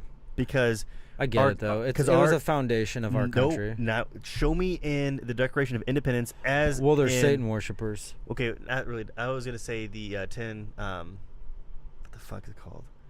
Damn, I can't remember the name. The 10 Commandments. Yeah, no, not the 10 Commandments. The thing that we have, the Bill of Rights. The Constitution. Yeah, the Bill of Rights. Right. Show me in there where it talks about God. It doesn't. So we need to get off our money. And keep it out of the Pledge of Allegiance. It wasn't in there for a reason. Let's just add in God. My cousin just put, throw a damn penny in a fucking fountain or throw it in your car, and a year later it is stuck in your cup holder with dry soda. Exactly. It's disgusting. They're an abomination. Yeah. See, that's and I'm trying to perform genocide on pennies. When I see a penny, I throw it away. Yeah, pennicide. When I see a penny, I throw it away. Eventually, they'll all be gone. If everyone just one time, I threw a penny away, and this guy was like, "You threw that penny away?" And I was like, "Yeah." He's like, "That's obstruction of federal property." And I was like, "What?" No, you can actually write on money. Yeah, it's not illegal to write on money. According to this dick face that decided to stop me in front of Deerbergs, told me that was defacing federal. I could be punished. That's defacing federal. No. I wanted to be like, all right, dickhead, why don't you crawl in the trash can and get it out? It's penny pincher. It's not a federal note. Oh, you know what's even grosser? It's just a belief system. Well, maybe it's a federal note. Mercedes said, "Save the pennies." No. Get rid of the pennies. You know what's even more disgusting? Penny loafers. Like the shoes? 2 things wrong with that. Pennies are disgusting. Number 2, they don't have laces. Don't trust them. Get rid of them both. What are the things that get the fuck out of the here? dude wore? Who? The dude. Thomas Jefferson? No, the dude. Like Birkenstocks. Something like that. Yeah, something like that. That's fine. Birkenstocks are fine. I think the whole idea of... Okay, so I was going to talk about the counterfeiting of money. So they change all these money. Like, over in the past 20 years, they've changed the way 20s look, 50s look, and $100 bills look. More so 20s than the rest of them. So counterfeiting would be bad. But you can still counterfeit a 1995 20 and just Yeah. put it on there. Yeah, and you still use them. Yeah, you can still use them. So I'm like, oh, we don't accept 20s from this. So what's the whole point? Yeah. Let's make it. No, if you're gonna make counterfeit money, just make it older. Right. Because they don't have all these things for it. Right. Well, I mean, banks are counterfeiters, literally. Because Yeah, but they're approved. let's say I'm a bank. You want a loan for $20,000. I just make $20,000 appear. They don't. We've talked about this before, but when you get a loan from someone, I do not believe that money is actually physically accounted for. I don't believe it exists. I think it's a fucking scheme to make, because the money you get from your job is real money, right? You can get that check, you can cash that money. It exists. You worked for it, it's tangible. But when someone gives you a loan, sure, they put it in your bank account and you can go print it then, but I don't think it ever existed. I think there's some sort of scam going on where they just create this money because that's why they charge ridiculous. You get a $5,000 loan, you wind up paying like $9,500 back. So the initial money is just their inconvenience, but then they're getting money on top of it. See, I think it's a fucking pyramid scheme. I give you $20 and then you just end up paying. Like I think they actually have the money. It's just, but it's other people's money, so they're just laundering money around. Like I'll collect money from him, I'll collect money from her because they have a savings account or a Christmas club, and then I'll take that money and give it to somebody to do loans on a house.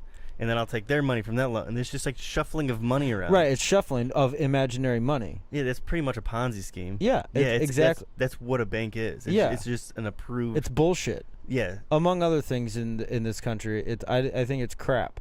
And what I think is even more crap is the amount of money you have to pay in taxes, And I'm not going to get into that. I don't give a shit about talking about that kind of stuff. Okay. It's frivolous and it's pointless. Yeah. But I think that the idea of loans, my brother just said make $2 bills great again. I have two $2 bills. Dude, on Mercedes me has a shit ton of $2 bills. I can't wait because they created those in 1976 for the bicentennial year.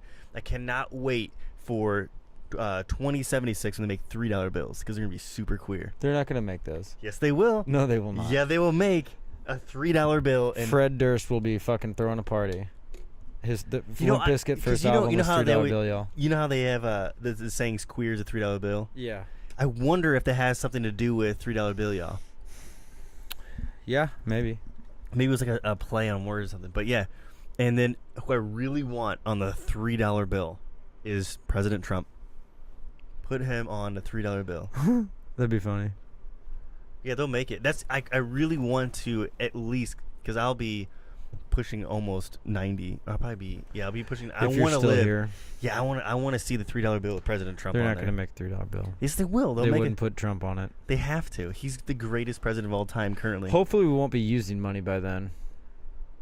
Well, we'll still be using money. It might be in chip form. Yeah. Or some sort of like code, fingerprint. Bitcoin. See, I think that's like, how they talk about evolution, survival of the fittest, and things like that. Yeah. I think money is creating this weird sort of evolution because if you all of a sudden got $40 billion, right, you're going to be highly sought after by girls. They want to reproduce with you. So you have these like rich people that are reproducing, and then poor people who aren't reproducing, type of thing. And then the poor people can't afford certain types of education where the rich people can, and so you're kind of creating this weird. I don't know how it's going to be in 100,000 years to 500,000 years, but we're not going to be here. Well, physically, the next cataclysm is, a million years away, 100 years away. Who knows? Yeah, but if it's a million years away, there's still enough time for evolution to progress humans to a different state. Yeah, we need to get rid of taking shits. Yeah, there needs to be something where like, but I think the whole idea though of there's a reason why. Will you do why. me a favor? Sorry to interrupt you. Will you grab that ice cube out of that fridge? Yeah. It's in the. You're gonna have to like get up and grab it. Sorry. In your mid thought, don't forget your thought. Thank you. Yeah. What were you saying? Sorry, I didn't mean to interrupt you. No, it's okay. Let me try to retract what I was saying to get to.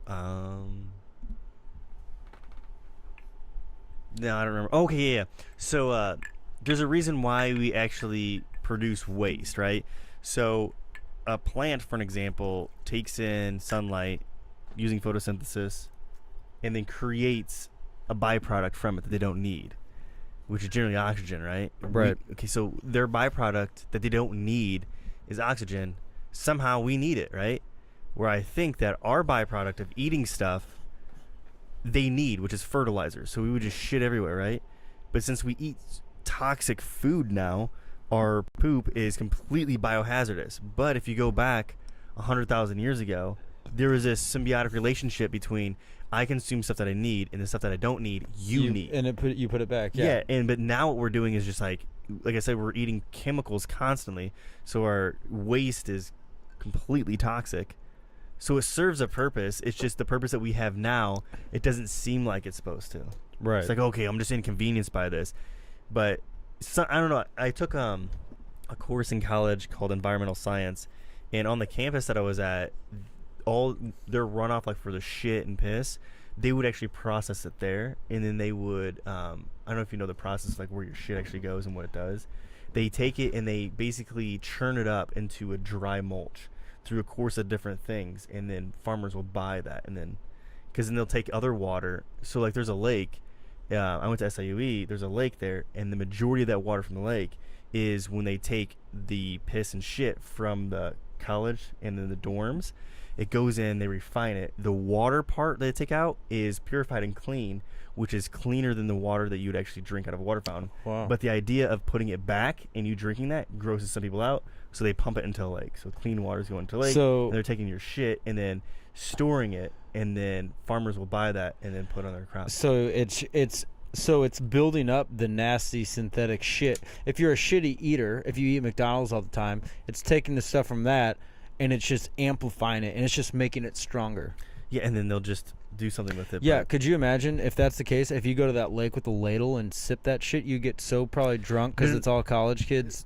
Yeah, drink the alcohol. But that water's supposed to be cleaner than the water out of the watering fountain. But oh, that's good. Yeah, it also has no fluoride in it, so it's RO.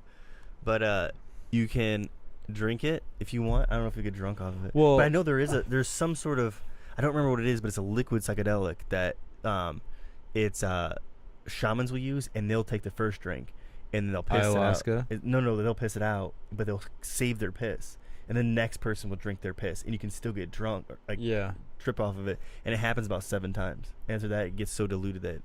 Well, I mean, when I run out, if I know that I'm going to run out of alcohol at the end of the night and I don't have time to go to the store, all the stores are closed, I just piss in jars and re-drink it. Yeah. Reduce, reuse, recycle. Yeah. I mean, it's a little, you have to drink a little more. Isn't that what Kevin Costner did in Waterworld? Yeah. And in this show, Californication, he pisses in a beer bottle. Can you really drink your own piss and get drunk off of it? I doubt it. It's so frothy afterwards. Have you ever accidentally tasted piss? I've never tasted anything that's came out of my body beyond my saliva. Really? Yeah. Well, that's good, bro. Yeah. I mean, I haven't either. I just wonder what piss tastes like. I don't know. It depends on what you had. Like, that thick, burning yellow piss because you're severely dehydrated. That's got to taste so much different. Have you ever had asparagus piss? It smells like asparagus. I think coffee makes your piss smell like dude, all day coffee. Long. When I pee, like I said, I have a small bladder and I drink coffee constantly all day. And when I pee all day, I mean, it just smells like coffee. I'm sure that if you drank my pee, it would have a little bit of a coffee effect. Yeah, but get caffeine out of it. Yeah. Well, I have this straw, like a Doomsday survival straw, where you can. It's like a filter straw, and you can drink like mud water. Have you seen that shit? I wonder. So it's like a big thick straw, and if you can very phallic looking. Yeah, and you can put it into like a mud pile or like a creek or something. Yeah, and it will filter the water through. It's supposed to be. It's called like a Doomsday straw, just in case. What? Oh man. What is that algae that is supposed to do that sort of stuff? I don't know. You put algae, like a thin layer of it's almost like a sponge, and then it filters it through it, and then you can drink the water and it's clear. Oh, I don't know. It's supposed to be some sort of. But I wonder if you could do that with your piss, with that straw. Probably. Kevin Costner has done it. Yeah. It's just a version of it. I trust Kevin Costner. I loved Waterworld. Yeah. Are you kidding me? Did you ever watch Sons of Anarchy? No, I've never seen it. So there's a character in Sons of Anarchy called Tig, but he's the guy that's like, paper. when the dude comes on Kevin Costner's boat and he's trading in paper to have sex with the little girl or with the girl, and he's like, 20 minutes. He's like, paper. Have you ever seen something so beautiful? Paper. Dude, Dennis Hopper in that movie kills it. Yeah, I haven't seen the movie in a while. Have you ever seen Easy Rider? No, I've never seen Easy Rider. Dennis Hopper's in Easy Rider. It's a good movie. Wild Hogs. What's that? It's with John Travolta. Oh my god, that a bunch of old fucking dudes riding Harleys. Yeah. Have you ever seen Wild at Heart? No, I never heard of it. With Nicolas Cage and Laura Dern. Have you ever heard Deadfall with Nicolas Cage? No.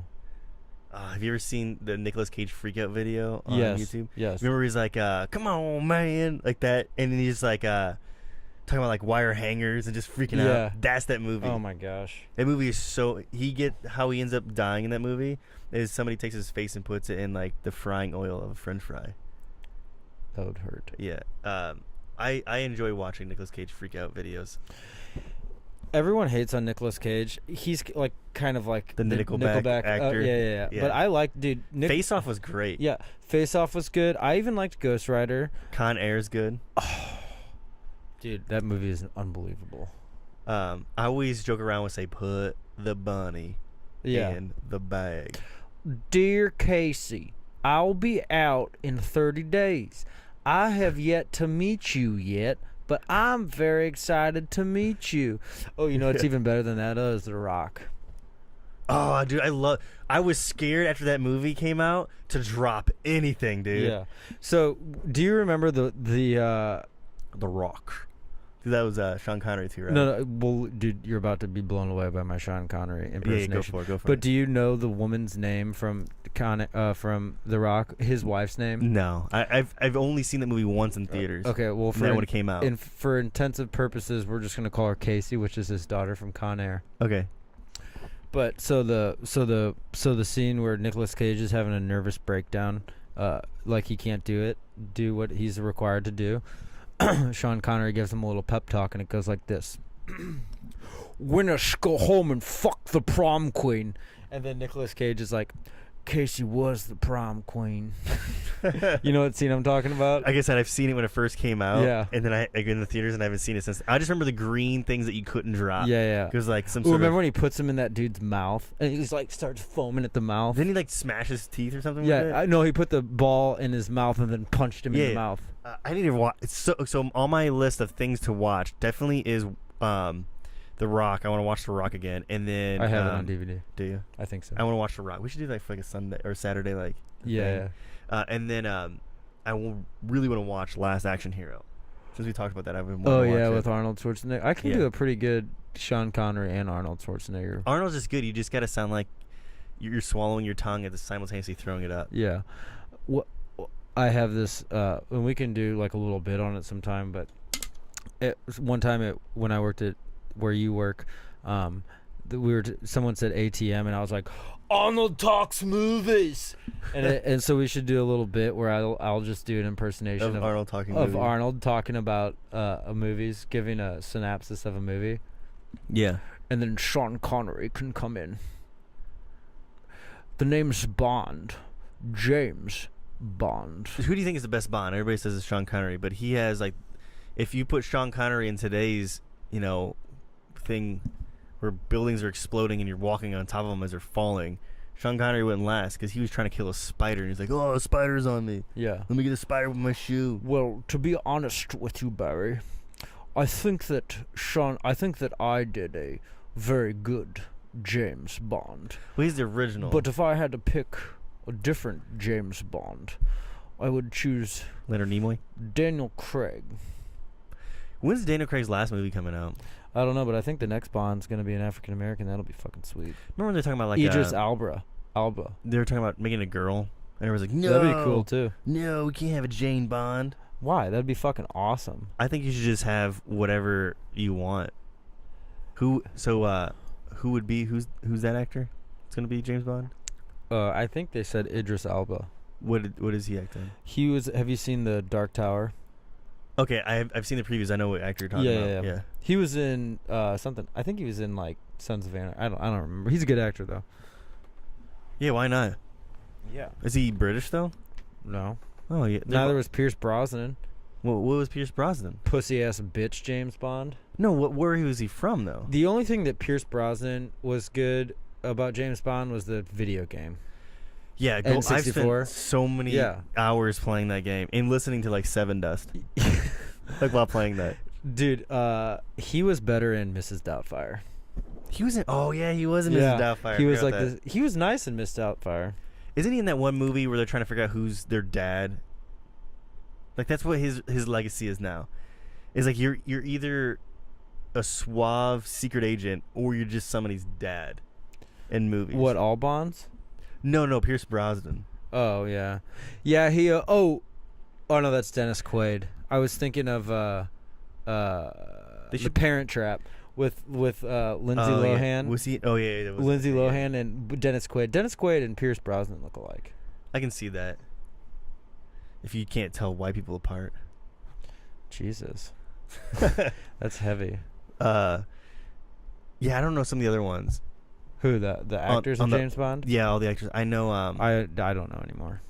Just those three. Yeah.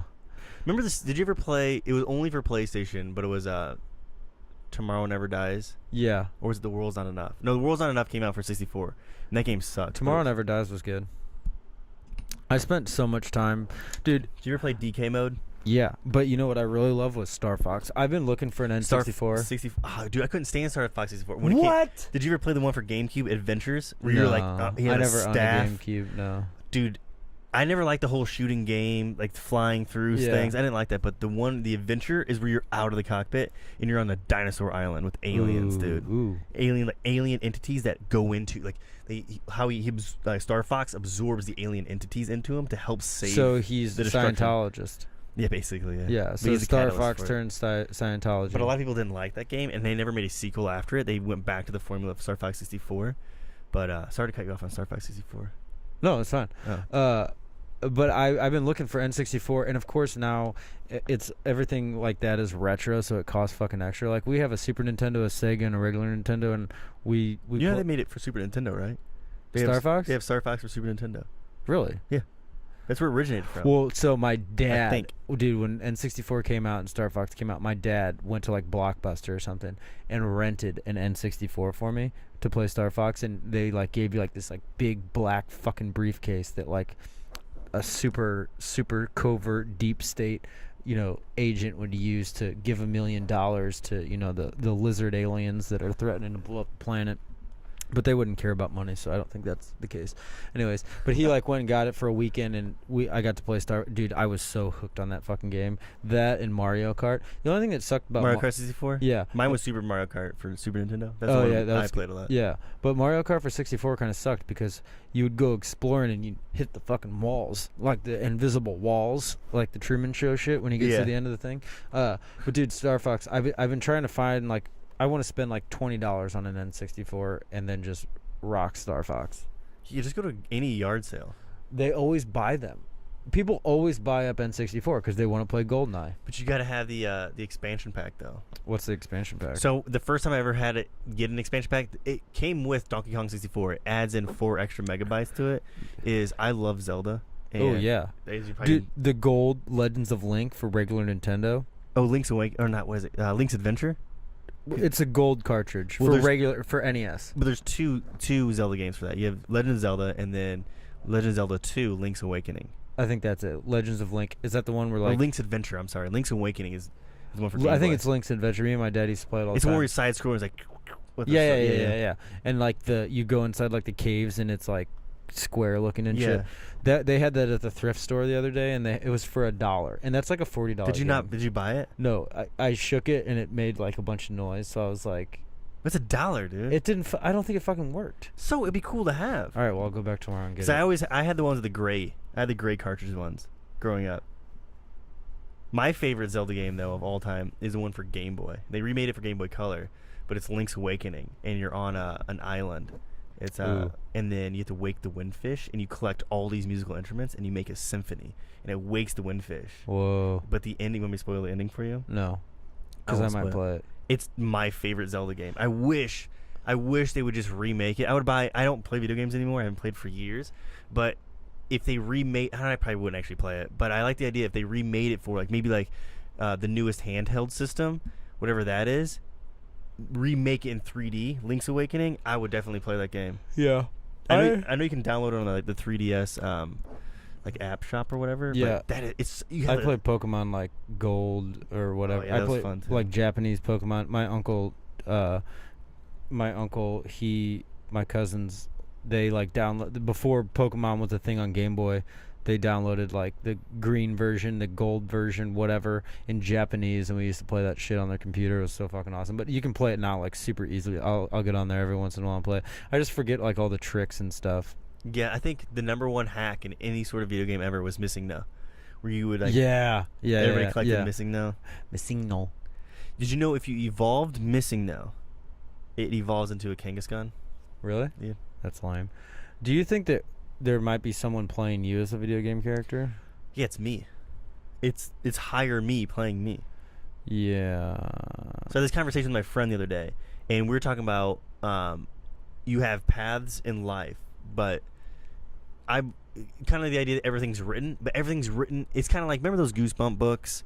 Choose Your Adventures. It's like, does he go down the slide or not? Yeah. You choose which page you want to go down. But the whole book's written, right? Yeah. That's your life.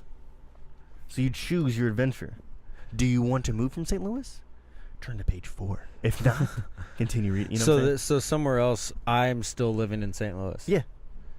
But you didn't choose that adventure because you're playing this adventure now. Right. Maybe when the game sets off, you're like, oh, wow, that's but how my there's life was. infinite numbers of me doing that thing. Well, could be. I don't like the multi world. I don't either. It gets too hairy. Because that means every sort of thing that you do as an individual is so significant. It splits off to different universes. We're not that significant. I don't think that it's going to split off. But there's a game theory by the game theorists. If you have a chance to look on YouTube, they're talking about Pokemon is the exact idea of the multi-worlds theory. Really? Yeah, because no matter if you play the game again and choose every single character and try to play it exactly how you did the first time, it won't work because it's based on random encounters. Yeah. So your first Pokemon that you run into in the field, it's not going to be the same. It's not going to be the same level. It's not going to be the same stats. So it's just multi-worlds. It's always Pidgeotto. Yeah, fucking stupid Pidgey. Birds. Or Pidgey. Is it Pidgey? Pidgeotto, Pidgeot. Yeah. Or I always thought it was called Pidgeot. Pidgeot. Because of the T, you know. That's the French version. Yeah, the Pidgeot. Pidgeot. And then you always get the caterpillar one. Oh, yeah. Caterpie. Turns into Butterfly or Butterfree. That basically... No, it turns into Kakuna. Well, yeah, Kakuna, and then it turns... Or no, Metapod. Yeah, Kakuna is the bee drill. Yeah. Which is weird because bees don't go into pods. And then they don't go from like a worm to a bee. I was obsessed with the Pokemon shit. I'm pretty sure everybody from that era was. Yeah. God, that was so fun. Actually, when I was at a wedding, the bride or the groom, his brother was telling a story about how loving his brother is, and the story was the best man had his car broken into in East St. Louis, and all of his friends were saying, no. He's like, why'd you leave your car there? Basically just saying like, why'd you have all this stuff? And then my friend, who's the groom, his reaction was, oh man, that sucks. Wait a minute, you almost had every single Pokemon, didn't you?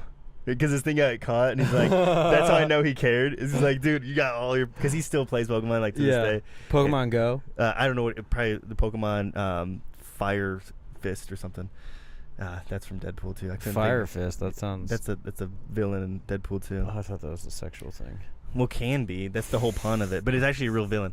But, like, he got all bummed from it. I thought the story was kind of funny. But, yeah, I think everybody at that time. And then it just got, like, ridiculous. Because I remember when Gold and Silver came out, I was like, whoa, more. You can get more. Yeah. And then it's like, okay, now you have this. And you can't pronounce any of their names. No, and some are, like, garbage. There actually is garbage Pokemon now. They're actually a garbage dump.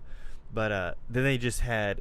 You have to collect, like, 1,000. It just got too ridiculous. Yeah, I agree. And then remember all the stories and myths, like if you move that car with strength, you can find Pika-Blue, and just like random. Did Pokemon. you ever watch the movie, the very first Pokemon movie? Yeah. I actually was in line to see it, and I got the cards that came. Yes, me too. Yeah. The weird ass ancient card. Yeah, and stuff. dude, that was fucking badass. Me, my dad, my stepbrother, and my brother went and saw that in theaters, and we all got the cards and shit. That was why dude. That was the fucking time to be alive. right. Yeah, what I don't get is why was Mewtwo ranked 150 and Mew ranked 151?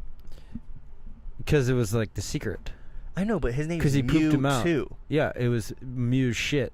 I know, but it was a clone of Mew, right? Oh yeah, I don't know. But why isn't he first? Yeah, I don't know. Before that, Yeah, I don't know. it's like your son, like, oh, I'm Andrew Jr. My son's Andrew Sr. Like, Yeah. like, I don't get it. Yeah, That type of thing. dude, that was a time to be alive. Yeah, actually, The 90s were, dude. yeah, that was Clinton was in office. That was when we figured out that the president isn't our dad, to quote Grant Morrison. Oh really? Well, because like every president before them was like a father figure, but now this dude just getting his rocks off by some girl in the Oval Office. I did not have sex with that woman. Why I don't get why he lied. Why he just be like, yeah, I did. Yeah, I don't know. But I was thinking the other day though, we were walking our dog, and you know those bird scooters? No. You haven't seen the fucking scooters? The bird scooters? Dude, you haven't seen scooters littered around the town? Like what type of scooters? Like electric scooters, like bzzz. No. Dude. Are they why are they called bird? That's just the name. Like a brand name? You literally walk up, scan the code, and you get on this electric scooter, and you just drive What's around. it for? It's just convenience. Like there's like Lime bikes. Like what is it, a scooter where you're like overweight scooter? Or is a scooter like you No, stand it's on like scooter? an electric razor, and Okay. and they're electric. So they pick them up every night at like 9 o'clock to go charge them, and then they bring them out and they disperse them around the town. So there's like another concept called like Lime Bike that's in. I first saw I know in St. Louis. Yeah, they have I them. first saw it in Dallas, but it's in St. Louis, where it's locked. But if you scan it, and then you pay like $1 for 10 minutes or however much money it is, and then you can ride the bike around. But now they've upped it to scooters, electric scooters. They need to do jetpacks. You scan it. Well, and get a that'll jetpack. be the future. But anyways, so you go up, you scan it, and then you get to drive this scooter. So we were walking the dog, and I was like, this is a fucking tight time to be alive, because literally, like, what if like I'm walking down the street and you text me and you say, and you live like 3 miles from me, and you say, dude, there's a fucking alien in my backyard eating barbecue ribs, but I'm walking. I'm like, fuck, I'm never gonna see it. But literally, I can just run up to one of these scooters, scan it, and then fly over to your house and see the alien and throw shit at him, or just talk to him, or do whatever, you know? Yeah, eat ribs with them. Yeah, eat ribs with him. But then you find out he was on Flakka. Yeah, and those ribs were actually your ribs, and he had killed you, and your carcass. And then what he was using is my voice box. Like, yeah. Hey Andrew. Yeah, you know? and your mutilated carcass was fucking strung up in your bathtub, and he was just harvesting your organs. And he was just hungrier, and he wanted more human food. Yeah. So then it's actually not a good idea to have those scooters. No, it's okay. Back to no, but it's a good. It's just everything is becoming so much more accessible, and I think that it's true. We've talked about this before, but if you turn off the fucking bullshit news and all that shit, it's all garbage. I watched the news last night. And I was like, this person's dead. This person's dead. This person shot. But like walking, you see, dude, there's scooters that you just walk up, scan with your phone, and then you're off on your way. Like, think about people that like can't afford cars, or they're trying to better their lives, and like they, maybe they had a drug addiction, or life didn't give them the best cards, and they're trying to get better. They can't afford a car, and they don't want to ride the bus, because we know what happens on the fucking buses in the United States. You have to sit next to like a booger wall, or some weirdos next to you, just lots of bad stuff in buses. But now you can literally walk out of your house, get on one of these scooters, go to the job, build up your life. You don't have to take buses. Everything's getting a lot easier, which is a good thing. But I think, like we were talking about the 90s, what a time to be alive. But I think like right now is a pretty cool time to be alive. Yeah, I don't want to. The only way I would want to go back in time is to just view it for nostalgia, and that would be the 90s. But beyond that, I really like living now. Yeah, I think it's cool as fuck. Have you ever heard that guy? This is like late 90s, early 2000s, which is his name's like Vitus, and he sings like that, like Yeah. I would go back in time to be in one of those concerts. That's if I had like 3 time travel Really, trips. that's what you would choose? Number 1, I'm going back to see that in concert. Yeah, absolutely. Would you not? With the glow sticks, and he looks like a spaceman. Yeah, I don't know about that. That's one thing I would want to go back in time to see. He seems like a fucking asshole. He looks like Macaulay Culkin. Yeah. Yeah. Maybe it is. Maybe it's because remember he did the Pizza Underground. Yeah. Maybe he was actually Vitus. Yeah, that could be it. Yeah. But I would go back to the 90s to experience some of the 90s. But I feel like you go back to the 90s and it's just not as what you remembered because you have like these rose-colored glasses of what your childhood was. Yeah, but like there was more to the story I just remembered. But yeah, I interrupted you. No, I didn't remember just until now. But so like I learned a lot the other day when I realized when I was walking my dog. So I'm walking him. I realized I can literally hop on a scooter if I want to go somewhere. Then I realized we always order well, not always, but sometimes we order Starbucks. We walk to Starbucks and get Starbucks. I realized I'm 2 blocks away. I'm gonna order it, walk up, grab my Starbucks. I don't have to wait. I don't have to dilly-daddle with money, and then I can just walk back. And then there's dog bowls all up and down the fucking sidewalk with water because it's hot out. So my dog gets a drink, he gets a walk. I get Starbucks. There's a scooter if I need a scooter. It's a pretty convenient time that we're living in. Yeah, I think when you get more towards cities like that, it's way better than if you're like in the middle of nowhere. Yeah. There's a Chipotle there too. If I wanted Chipotle, I could order Chipotle and have that picked up. That's what I'm saying is like, and then people actually want to pick your food up and give you the food. Yeah. That's why I don't get why people say like it's so bad, but there's a lot of stuff that's happening that actually really good. It's all about what environment you're building around yourself. Like if you watch the news all the time and you spend all day, on Twitter and that kind of thing, of course it's going to look like it's a bad time because it's filled with nonsense. I think what Deep State is doing, if Deep State does exist, I think what they're doing is they know that we're all figuring shit out and we're all like moving towards a more happy place. So they're trying to infiltrate it and just keep knocking us down, I went back home this weekend for my friend's wedding. To Alpha Centauri? Yeah, Alpha Centauri. Planet Ran, if anybody's familiar with that from Alpha Centauri. Oh, okay. That's where Adam Strange is from. Oh. Well, Alana from. Oh. Adam Strange gets beamed there by Zeta beams. Or Zeta beams, whatever. But I was running on this bike trail in the mornings, and just, I forget, like, how peaceful it is in the morning. Where, like, it's got that weird, cool humidity. You better be careful on trails, though. It was morning time. It's like... Dude, there's people... people are being abducted off walking trails all over this fucking country. I've been going on these trails since I was maybe like 11. Oh, okay. So I haven't been abducted. Maybe I am. This is also an illusion but maybe anyways, I'm your abductor and I'm just fucking with you. And I have Stockholm syndrome. Yeah. But just running on these and going by the cornfields and into like caves of trees that like make a cave, and just like the sounds. I didn't put any headphones in because I just wanted to run and hear and just be present kind of on these bike trails. I haven't been there in a while, maybe almost a year, and just the feeling of being outside was real nice.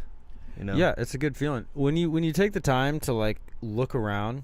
I'm going deer hunting in November, and it's such a amazing like experience because so like to piggyback on what you're saying, like being out in nature, deer hunting is so cool because you go into the woods when it's dark out. So it's, like 4:36ish, and it's in November too. So the sun doesn't come up till later. And you go out in the woods and you either get up in a tree or sit down on the forest floor. You spread the leaves out so that if you're moving, when the sun comes up, you don't make noises. Make your little spot, you sit against the tree, and it's still dark out. And this is the most like euphoric coming back into where you came from event that I think that any person could experience, other than dying and being buried and being, reabsorbed by the earth. But so then you clear this space and you lay down, or you sit down and you sit against the tree, and then the sun comes up, and it's been an hour since you've been sitting there, and the sun comes up and all the wildlife comes alive, and they don't know you're there because you've become an acclimated piece of the environment. So you just stick into the tree, I mean, they could probably smell you and stuff, but the whole thing with deer hunting is you don't want any scent on you because they can smell it and they won't come around. Is that why they always sell urine? Yeah, those are called tink bombs. You use like dough piss, and you'll place it around you, so it kind of masks your smell. But what we do is we keep our clothes in like a Rubbermaid container year round, so it's not susceptible to like the smells around. And then there's this like spray that's supposed to be like a neutralizing thing that'll like neutralize the odor. But anyways, so the sun comes up. And you're literally a piece of nature. You're a piece of the environment. I mean, squirrels will literally come. They won't know you're there. They will come up and fucking walk across your legs.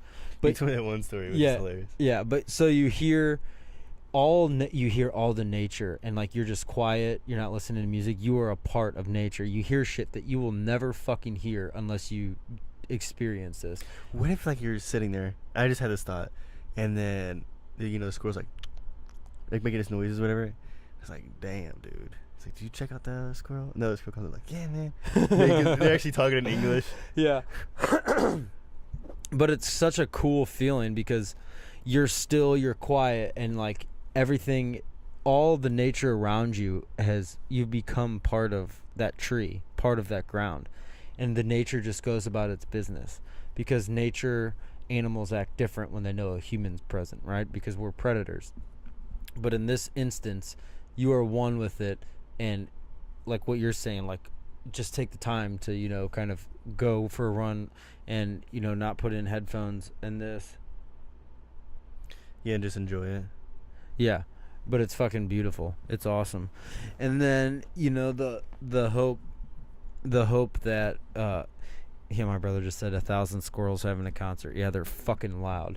Like so like when you're in the woods, they always say that when you're deer hunting, you'll see a deer before you hear it because they're silent. But there's all these squirrels who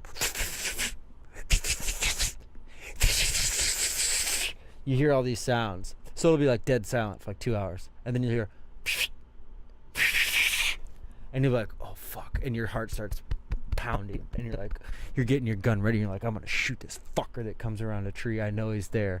And then the sound finally comes, and it's a little fucking squirrel just fucking nutting around looking for nuts, and you're like, you little fucker. When I was a kid, because I grew up next to woods and everything, there was a squirrel that was on a tree. It was a shorter tree, maybe where the branch teed off came off of the tree, was maybe 7 feet tall, and it looked like because it was super weird how this squirrel landed. But the squirrel, I guess, I didn't see this. We just saw the carcass of the squirrel.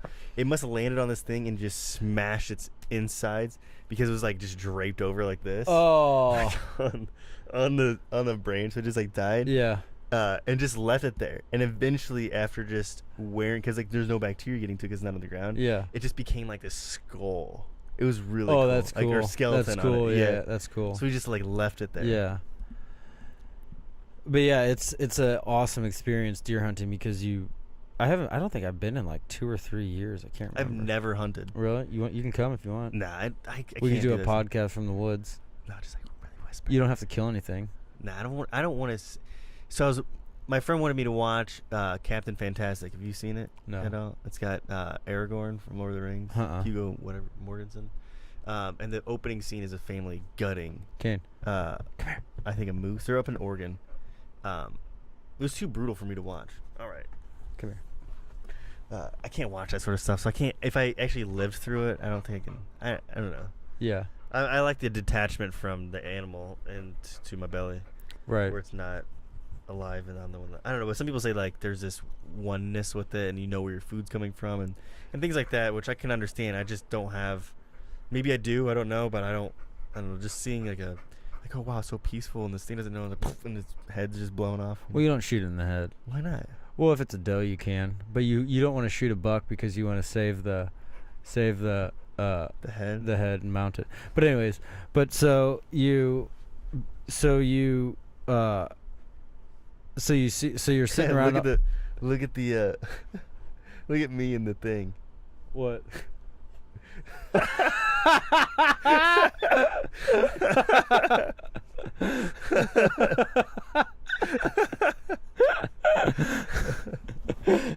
Can't move your tail. But yeah, so you're like sitting in the woods and So you're sitting in the woods and you hear all these squirrels all day, but then on the chance that a deer comes, like your heart is just pounding, just pounding, and you see this deer, and like you've trained your whole life since, I first started going hunting when I was like 11, so I've been training my whole life what to do when I see a deer, where to put the kill shot, how to steady your hands and all this kind of shit. But when you see that deer, like when you see something you've been waiting all day for, your body just like locks up and like you're running on like primal instinct. And then so you just like, you see the deer and you're like hoping that you get a clear shot, and it walks by. And then you raise your gun and you're fucking shaking. You're like, oh, a deer, a deer. Because you're so excited. Yeah, because you're so excited. And then you shoot it, and hopefully, it drops relatively close. But you spend a lot of time tracking it and that sort of thing. But dude, it's the most. Fishing is cool. Could you just imagine shooting the deer and it's like, damn, and it just like scurries off? Sometimes things that happen in my mind seem a little funnier in my head because I'm just like viewing it, Yeah. But like just like the deer just hopping along, like sniffing stuff, and you shoot it like, damn, motherfucker! And Yeah. and then it just like runs out. Like, oh shit! I'm gonna get the fuck out of here! Yeah. And then it's like hops. Yeah, and then he yells at all his friends, hey, motherfucker, they shooting at us! Hey, they shooting at us! Yeah, that's There's always that one who's like, what, man? Yeah. What? I can't hear you, Dad! What, Dad? They're what? They're shitting up soil! And then that's the fucker that you can. That was my Bobby Hill from King of the Hill. I can just imagine like the deer saying it as it's getting closer to your gun. He's like looking back this way as he's like, what? He's like, what? Dad, I can't hear you. Oh, God damn it, Bobby. He's got a gun. And that's the end. Oh, that was funny to me. Yeah. But no, it's a good, You know, like when you take your dog to get a haircut and they put the handkerchief on its neck. yeah. That's what the deer's wearing. It's like just a little baby. Dude, there's some fucking massive deer out there. There's this deer me and when we were still too young to hunt by ourselves, my brother and I and my dad were sitting in a tree, and there's this fucking, I was sleeping, and there was, big fucking rack motherfucker, like 12 pointer, I think, which is like a pretty fucking big deer.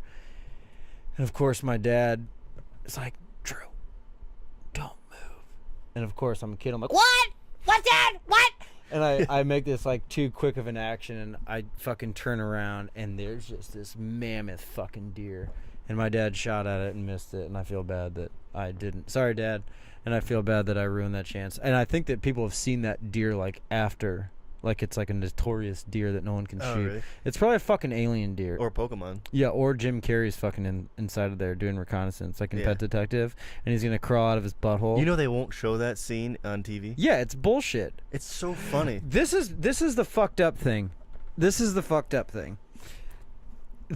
They can show like shit like The Bachelorette and that kind of stuff, and like promote being a Tramp, pretty much? a slut tramp and that sort of thing, but they can't show Jim Carrey crawling out of a fake rhinoceros asshole. And it's hilarious. That's birth. Yeah, it's so funny because it's just getting so hot, and I don't know who created that idea of that thing. What, the sketch or that part of? Yeah, that bit, but Yeah. it's like It's he's gonna, genius. It's so funny. When he's like, his arms come out and they're like this. Yeah. Dude, we talked about that. I think last week or the week before about the new show that Jim Carrey's gonna be in. Oh, yeah, it was almost like a Mr. Rogers. Yeah. I'm so glad he's gonna be back. Yeah, it's just a little weird. I can't. Is that in 1 or is that in 2? I think that's 2, because that's when he's like in Africa. Yeah, because I remember the African scene with like the dancing and stuff, and he gets like a spear stuck in his Yeah. leg. And He's like, ah! And then he gets one stuck in the other. He's like, Yeah. ah! Ah! I think the second one is by far better than the Oh, first yeah. one. Shabooby, sharaba, shkaka. Because like I remember the opening scene is me and my sister and my dad going to see this movie, and then he's doing the slinky down the steps. Oh, yeah. He gets like the last Yeah. step. Dude, Jim Carrey is a phenomenal actor. When I was a kid, I would always do Jim Carrey impressions. I wanted to be Jim Carrey. I think me too is to some degree because his story is fucked up. He like lived in a van for a while. His whole family. Yeah. That's kind of why he decided to do the thing he did, like act.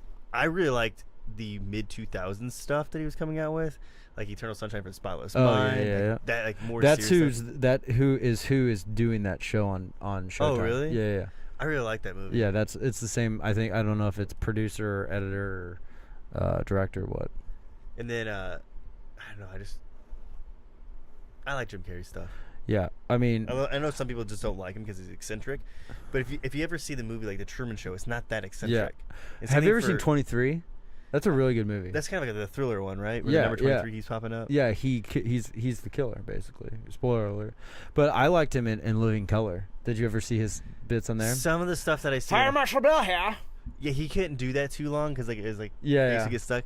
But I always liked where he did the Vanilla Ice sketches. Where he's like Vanilla Ice. Yeah. He was in The Office for like.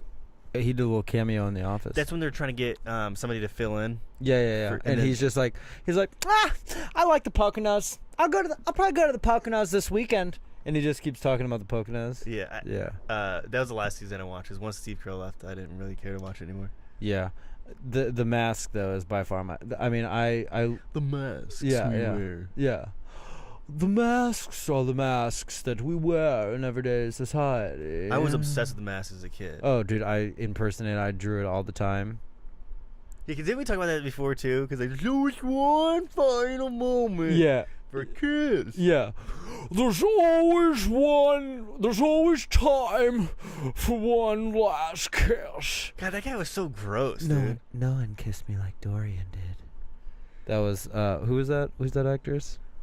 Cameron Diaz? Yeah, Cameron Diaz. I'm trying to think of a good Jim Carrey quote from there. You love me, you really love me. You love me. She really loves me. Yeah, just like the.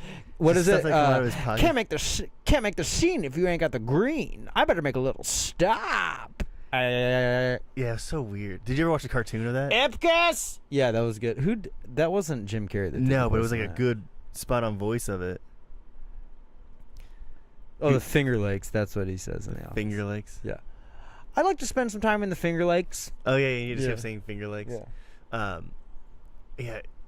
I don't know why they never made a sequel. Well, they did. I guess technically they did. Yeah. The Son of the Mask. But that doesn't count. Dude, Dumb and Dumber 2 was actually pretty funny. Which one? Dumb and Dumber? No, with Jeff Daniels and Jim Carrey. Yeah. It was kind of a weird I liked it a incestual lot. bit. I know, but I liked it a lot. Yeah, I don't know. I didn't really care for it too much. You had extra gloves this whole time. I'm gonna kill you, Lloyd. Harry.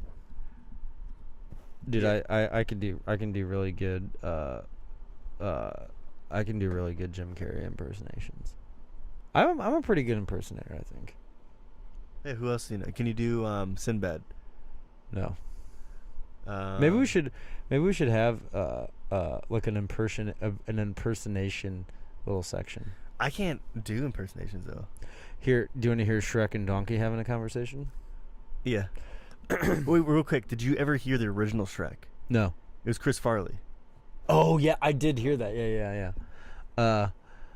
I don't know like any specific quotes from the show, but from Shrek. Yeah. Donkey. It's over there, Donkey. Why don't you hurry up? Oh, come on, Shrek. Come on now, Shrek. I'm trying to hurry. Oh, come on, Shrek. That's all I got. That was kind of bad. Shrek. How many movies did they make of Shrek? Like 14 now? No, I think there's only like 3. Ooh, you know what? So when the first Shrek came out, I was on some road trip with my parent. I think it was my dad, my stepmom, my stepbrother, and my brother. We were going. I think we were like going to like Kentucky or something, to like some Six Flags or something. But we stayed at this hotel somewhere, and it was right when Shrek came out. This is the last time I ever ate Burger King. We went and got Burger King because I was so hungry, and I got these like chicken fingers, and they had that green chicken finger dip. It was like a dip. It was like a Shrek dip that they had at Burger King. I don't know what it was. It was probably fucking alien Jizz. semen. Yeah. Something. Thinking about it. Well, But it can't be semen. It's sea alien. Yeah. Oh, I get it. Yeah. But I ate that and got super sick, and that was the last time I ever ate Burger King. But that was around Shrek time. I don't remember when Shrek came out at all. Such a stupid fucking movie. I never really understood the whole CGI movies. I don't like cartoon movies. I liked Toy Story. That was pretty cool. Yeah, because you're a kid. Yeah. Yeah, Toy Story is really good. I saw all the Toy Stories. Yeah. I even had the Buzz Lightyear action figure. To infinity and beyond. I remember this kid. I was in 3rd grade, and he had the Woody doll. And I was like, "Where'd you get that?" And he's like, "Oh, I got it overseas. They weren't making them here." Yeah. And I was like, "Dude, you have to give me one." And he promised that he would give me one. And then he's like, "Yeah, well, I'll get you one." And then, because his dad was in the military, and then he just left. I've never seen him since. He still owes me that Woody doll. You should find him on Facebook. I have no idea what his name is. I can even go in the yearbooks. If I remember this when I was back home, I could probably look in the yearbooks. But because he just left, his family. Yeah, hit him up and be like, "Hey, fucker, you owe me a Woody doll." I want that Woody. Yeah. Give me I want that wood. Give me that wood. Yeah, when I remember when that came out and all, I don't think I had any of that toys. I think my little brother did. I don't think I had any of the toys. I think it was like I was a little too old. I was still into like Power Rangers and that kind of shit, so I didn't really care about having those toys. But I remember that people did have those toys, and I would play with them. Yeah, we were a little older when that movie came out, because I remember when my dad, he's like, "Do you really want that Buzz Lightyear?" I was more like Sid's age. I think when I watched that, actually, I went and tried to build like a little alien baby spider thing, like similar to that. How Yeah. Sid did. Yeah. What was some of the other ones? I don't know, but I still want to build like I would like to have a robot, like some sort of like spider robot or some robot that could like cause super havoc. Well, that's the same dude as in the Wild Wild West. Oh, Dr. Loveless. Is that what his name was? Yeah. Arliss Loveless. Yeah, you remember movies way more than I do. I just remember seeing them because I don't rewatch. They were movies so a lot. impactful on my life. See, but that's how it was for me with like the Truman Show and The Matrix. Did you ever see Cable Guy, where like Jim Carrey was not a real person, who was like all these like things that he grew up being? Yeah. I don't remember the premise of Cable Guy. I just remember it being really weird. Cable Guy. Just extremely It's such a good movie. Isn't that what a Judd Apatow production? Like one of the first ones. He didn't direct it or anything like that, but I know it was like maybe he wrote it or something. Maybe. Yeah, I forgot about Cable Guy. That was such a good movie. Matthew Broderick did a good job in that. He also did a good job in Godzilla. Yeah. Oh, I love that. I saw that in theaters, that Godzilla.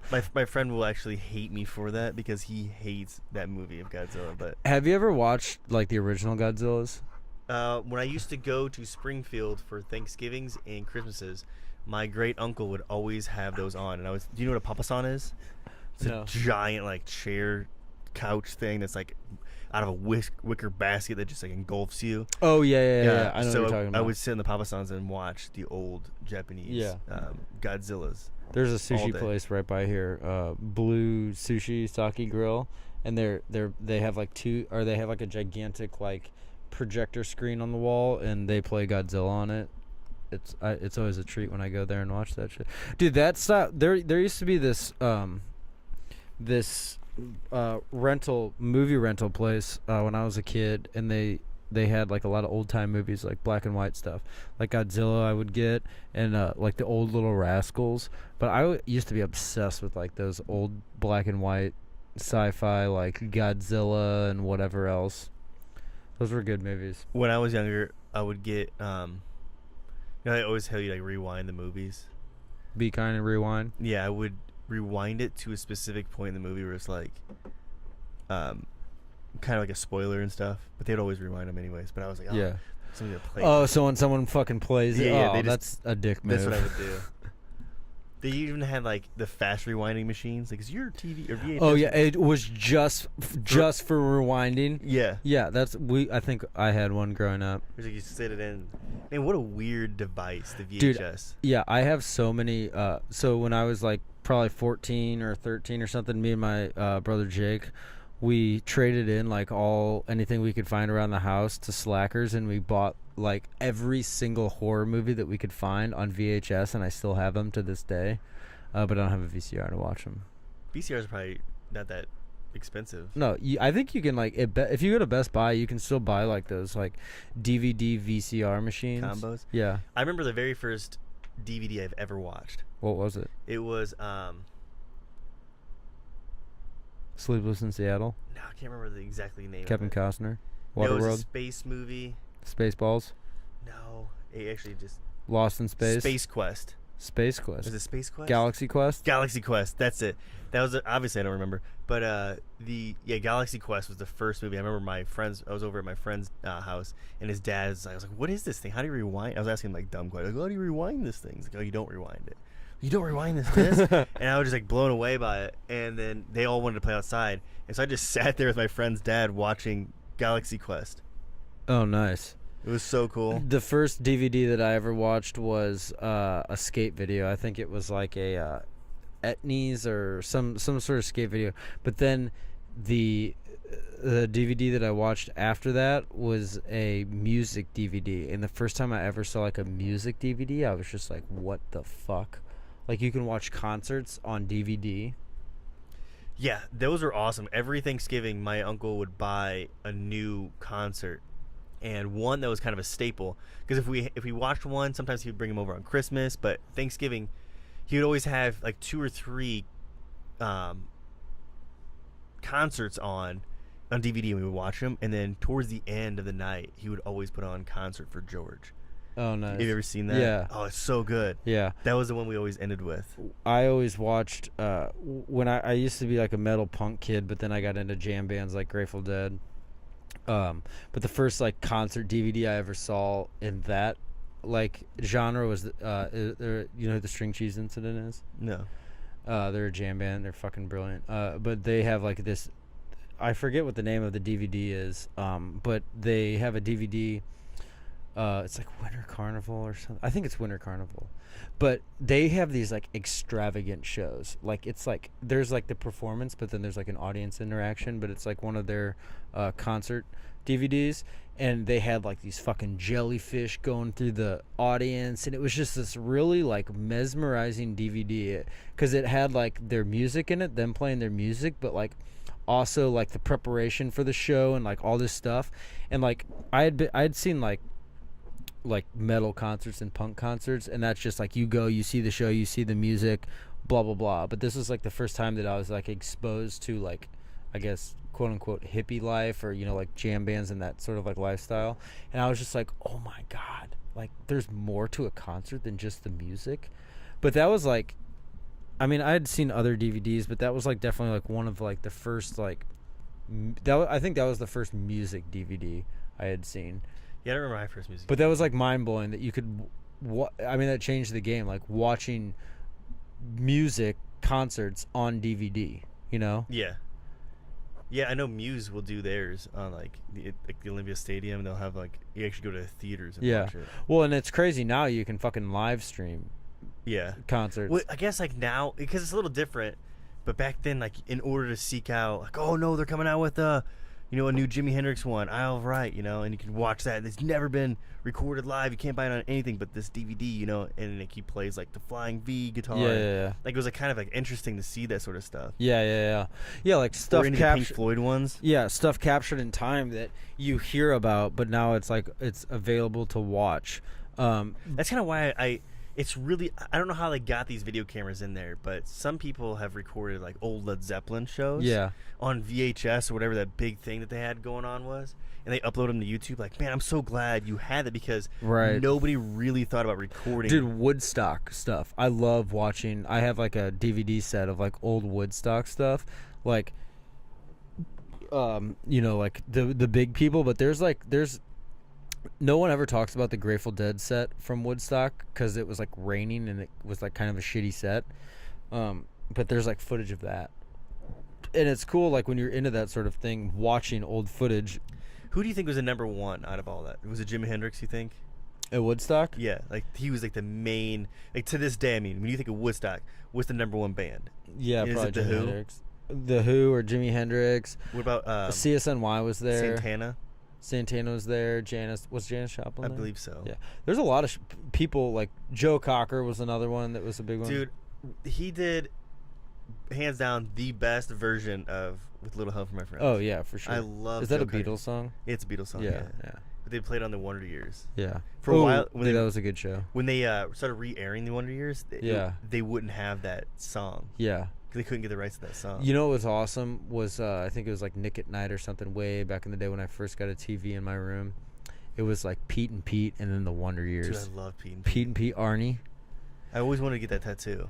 Dude, Petunia. there's something about that. I think maybe though it's just because that was like when we grew up. Was Yeah, like the rose-colored glasses to it. yeah. I think they're redoing Are You Afraid of the Dark? Oh shit! You know Did what? you know Ryan Gosling was part of Are You Afraid of the Dark? Yeah, I actually saw that. But you know what's tight? Did you ever read that book back in the 90s called Scary Stories? No, never heard of it. There was like a creepy like black and white skeleton on the front, and it was just like filled with a bunch of short like, you know, kids horror stories. Guillermo del Toro is making the stories into movies. Really? Yeah, it's gonna be That's fucking cool. brilliant. You would know the cover if you saw it. I don't remember. I always stayed clear away from scary stuff, even to like It this wasn't day. scary. It was like I know, even like reading. ghost. It was like Goosebumps. Dude, Goosebumps scared me. One of the Goosebumps books that I loved reading. I think I read it like 4 or 5 times. Holy shit.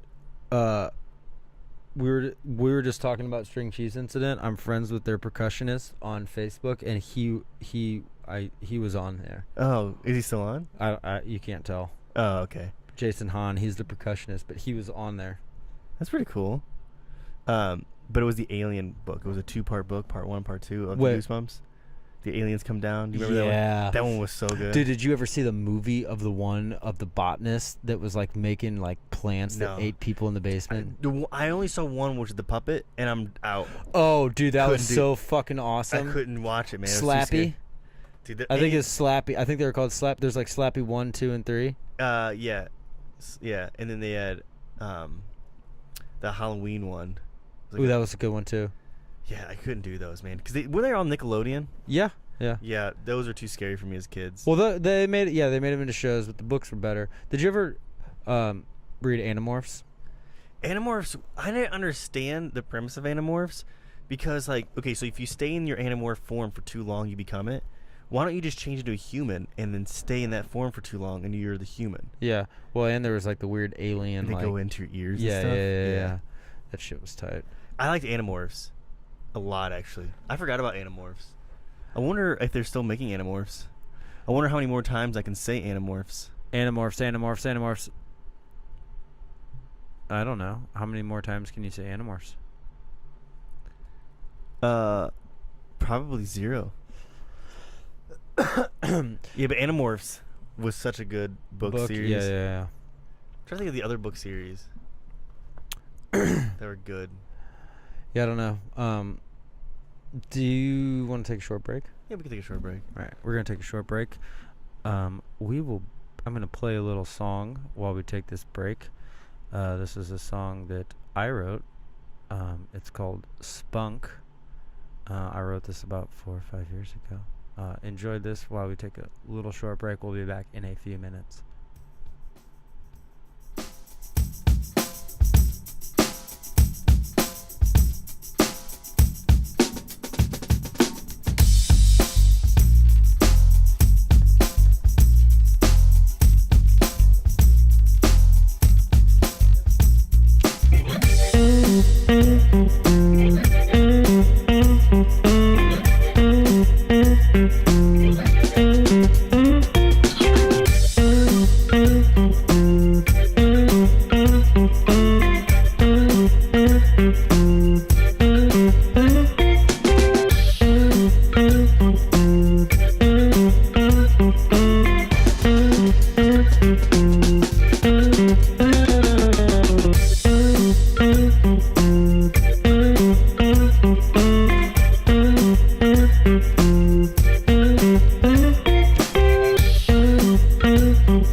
That was funky, dude. Was that too funky, or was it just funky enough? Is there such thing as too funky? Yeah. I mean, sometimes Parliament Funkadelic gets too funky. Do you know what the funk is? Yeah, it jumped out of Bootsy Collins' spaceship. Yep. Someone found it. Someone stole the funk. So they were done with that shit. What you doing in my waters, mother licka? What a good show. They should have made that into a movie. The Great Boosh? Yeah, I thought they were going to make that into a movie, but they never came around to do it. I know they did a tour, and they never came close to the Midwest. Really? Yeah, they came the back. Great Boosh? Yeah, the Mighty Boosh came The in. Mighty Boosh, yeah. They came like maybe 7 years ago, and I really, really wanted to see them, but they never came around like anywhere close. That would have been cool to see. I have a question for you. Yeah. So I've been pondering this a lot. So, do you think it's good or bad that we pretty much choose when and who we want to talk to? Like, I can't remember the exact example of what I was thinking of, or the time that I was thinking of, but it had something to do with like texting. So like, when someone texts you, it's like if you don't feel like texting them back, you won't text them back. But then like if you need something from them, then you'll text them. Yeah. It kind of creates this like weird. Well, what I try to do is just respond to everybody when I read them. Sometimes I'm by my phone, and then when I'm by my phone, because I'll give myself like 10 minutes to be on my phone, and then I'll be on my phone, and then I'll just be too much into it. So then I'll just set it away for a second, and then I'll go do something else. Yeah. And then I'll come back to it if I need to change a song or something. I never really let people know like, hey, I'm gonna put my phone down now, that type of thing. But that's why I always have like, if you have an iPhone, you can tell if I read your shit. Yeah. Because I don't want people to think, why the fuck did you just stop talking? I don't to turn me? that shit on. I just want people to know that like I'm not ignoring you. Yeah. I'll get back to you. Right, but and I try not to do it. I try to be punctual with responses to people, but I just think that there's like this weird thing going on nowadays where we're becoming more closer to one another, but at the same time we're becoming very far away, because it's like, let's say it's 11 o'clock at night. I have an idea. I text you. You see it. You read it, but you don't feel like responding. You forget about it. You go about your next day. Then 6 o'clock the next day, you're like, oh, I need to ask you a question. Then you ask me that question, but there was missed dialogue in between that. It's almost like we're choosing when we want to communicate with one another. Well, yeah, I think we do that kind of with phone calls too. Like, they gave me a call, I'll call them back, type of thing. I don't really want to talk to them right now. I'm not in the right headspace to maybe answer your question. There might be just more reasons than just they don't want to talk to you. Maybe they don't have an answer for your question, And so there's like, oh, let me get a day, instead of saying like texting you back and say, hey, give me a moment to think about this and I'll get back to you, that type of thing. Yeah. But I don't know, some people just don't want to talk to you. You know, I get that. Sometimes when I text somebody something, and then I'll forget that I actually texted them, and then they'll text me back. I'm like, oh shit, I forgot I actually texted you. Yeah, sometimes when we end our conversations, like we fall, like whatever happens, we end our conversation. I'll like get a text in the morning or something. I'm like, wait, what the fuck were we talking about? You have to kind of scroll through to see stuff. Yeah. But I'm talking about like purposeful, like ignoring someone just because it's not really benefiting you at the moment. What about the time? So like, I mean, like, say like I give you a text. Oh, there's an appropriate time. Like I have to text him back, or I have to text her back in 20 minutes because they text me back in 20 minutes. You know, like that whole thing. You know what I'm talking about? Yeah. That's a little irritating. Yeah, when people try to like break it down to a fucking science. Yes, like right now, like I'm doing something, so I won't look at my phone. Which sometimes I feel bad because I do want to, like, you know, keep in contact with certain people, but I get to get, like, I have my life going on, you have your life going on. That's why I don't really take anything personal on text. Yeah. I try not to. That's why you have to put an exclamation point or an emoji or a funny sign just to know that everything's kosher. The only people I do emojis to are my mom, and this just to annoy her, and then my dad is to annoy him. I haven't got to that comfort level yet of sending people emojis. It's funny because, like, Mercedes and I, when we text, she has this little emoji she always does, and it's like the smiley face with the jazz hands. So when I see her in real life, I imagine like her doing that. It's weird how like our brains associate. What happened to its elbows? I don't know. They got cut off. Why don't they have redheaded emojis? They do. You have to push it down. There's no redhead. That's fucking ignorant. They have different shades of skin tones. Skin color, yeah. Even blondes, black hair, and brunettes. But not red. I don't think there's redheaded. That's fucking bullshit. They need like a redhead one with freckles and everything. Yeah, that's bullshit.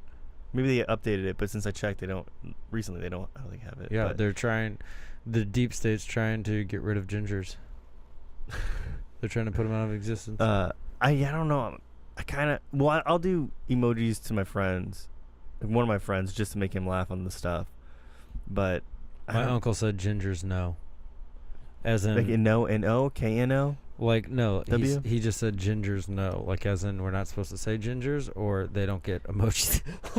Or it can be both, yeah. Like, is it bad to call them gingers? My brother's a ginger, Jake. I love my brother, and I think he calls himself a ginger.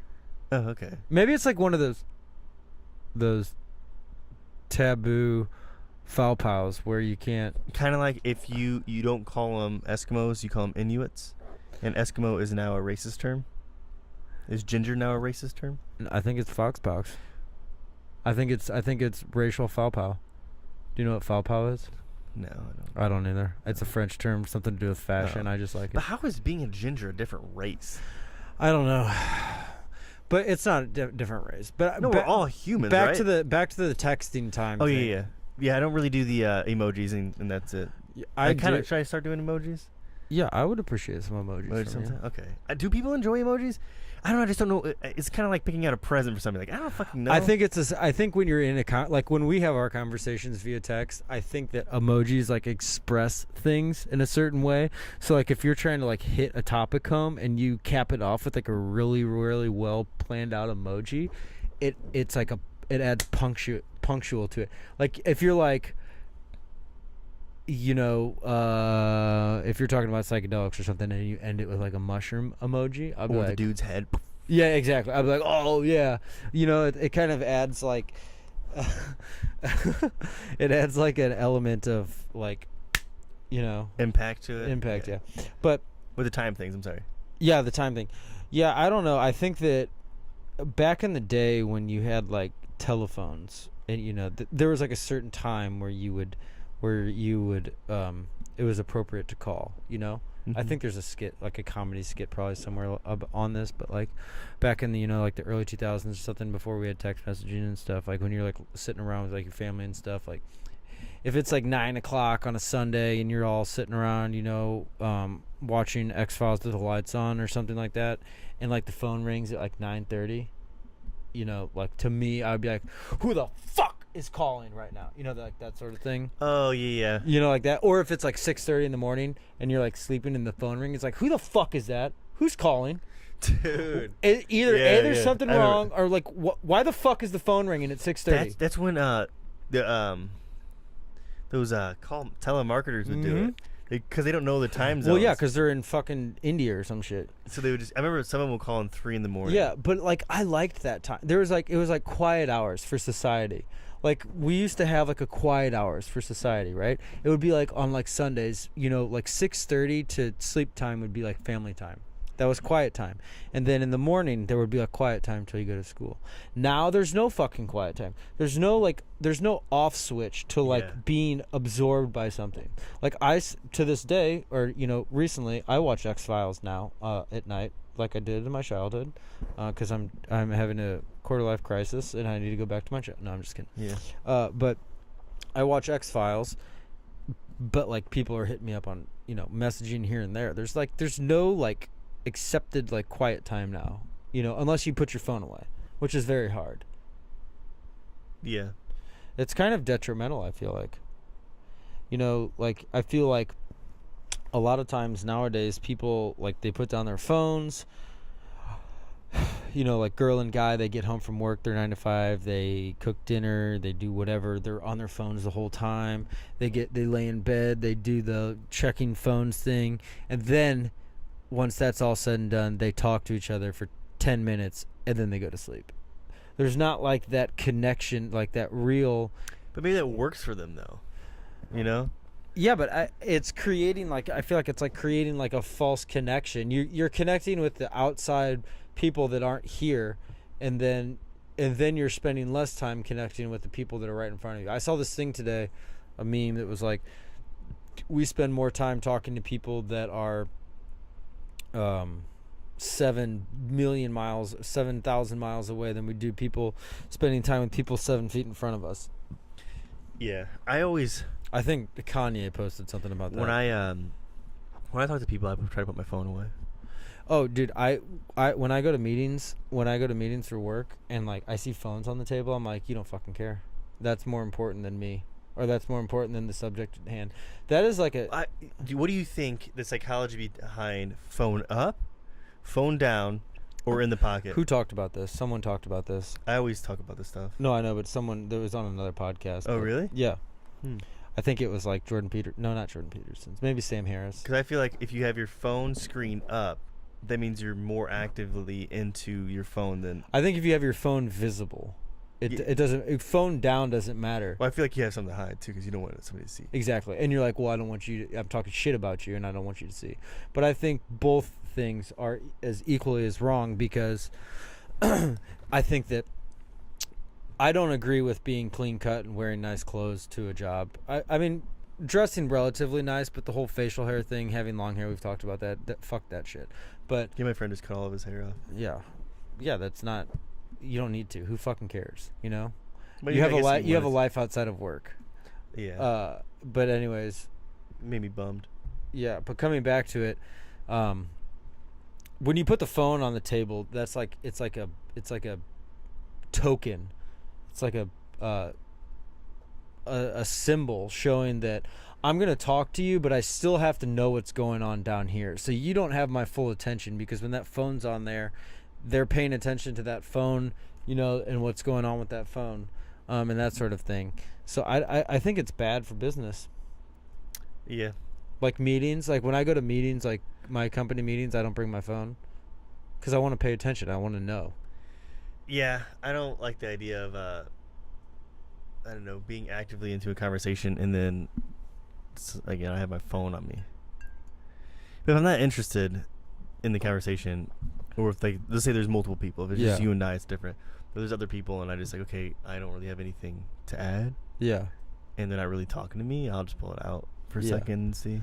Yeah, or like if it vibrates and you just check it. Well, I always keep my phone on silent and no vibration. I don't even check it. I don't even want to be disturbed. It's more exciting too, actually. If you're like, like the thought of like you go to an hour-long meeting, like the thought of coming back to your phone and you have all these then you have like all these notifications. Or seeing like somebody's name on there, like, ooh, I can't wait to talk to that person. And like serotonin is just fucking pumping out of your pineal and you're fucking high again. And then you're like, ooh, I want to go have another meeting without my phone. Ooh, I'm going to go take a shit and not bring my phone so that when I come back, I get that little shot of serotonin and I'm happy and I'm high. And then, if you don't have your phone, because if you have your phone on vibrate and it's in your pocket, right, and you're trying to be silent, but it's on vibrate, you're still feeling like, oh, there's somebody texting me, who is it? And then you start getting those phantom rings, dude. Oh yeah, your legs and stuff. Where your leg rings and you're like, oh. There's a vibe. I think I text, but dude, I don't have those because I keep my phone on silent. I try to keep it away from me too. Too close to your skin is bad. Yeah, well, it demagnetizes like fucking credit cards and shit. Really? Yeah. Crazy. Yeah, I don't. My little bro TJ just said no one's gonna say shit to them if they're the highest ranking person in the room. To me, that is the highest ranking person in the room. Yeah, to me, that's such a fucking like bullshit move, like a country fucking bullshit move. Because if you think about it, like let's say you're my boss, I'm your subordinate, you're my boss. This day and age, everyone is more individualistic and like attached to their own individual ideals. So we all have our own ideas. So I think it's safe to say that in the general sense, everyone is a little less easily succumbed to authoritative figures. You know what I mean? Like back in the day, we'd be like, yes, I'll do anything, whatever. You know, I need to keep my job. But now we all are more individualistic. Which is good. So like if you're my boss and I'm sitting with you and you come in the room and you put your phone on the table, I literally think, or if you get on your phone while we're talking, to me what you're saying to me is that's more important. You don't give a shit about me, so I'm not going to work as hard for you. Yeah. I think for like bosses and for people that manage other people, it's a terrible move to have your phone present when you're having these kinds of, when you're having talks or that sort of thing. Well, I think it feels like when you get a text and then you text somebody back and then they haven't texted you and you're like, man, why haven't they texted me? It's a sense of importance, right? To some degree. It's like, oh, look at all these texts I've got. Right. Sometimes I'll just go like hours and then without getting a text, I'm like, oh, okay. Yeah. He doesn't like really bum me out, Right. Yeah. I think some people like, they crave it. They need. Well, yeah, because it gets serotonin shot out of your head. It's an addiction. I don't know how to prolong conversation.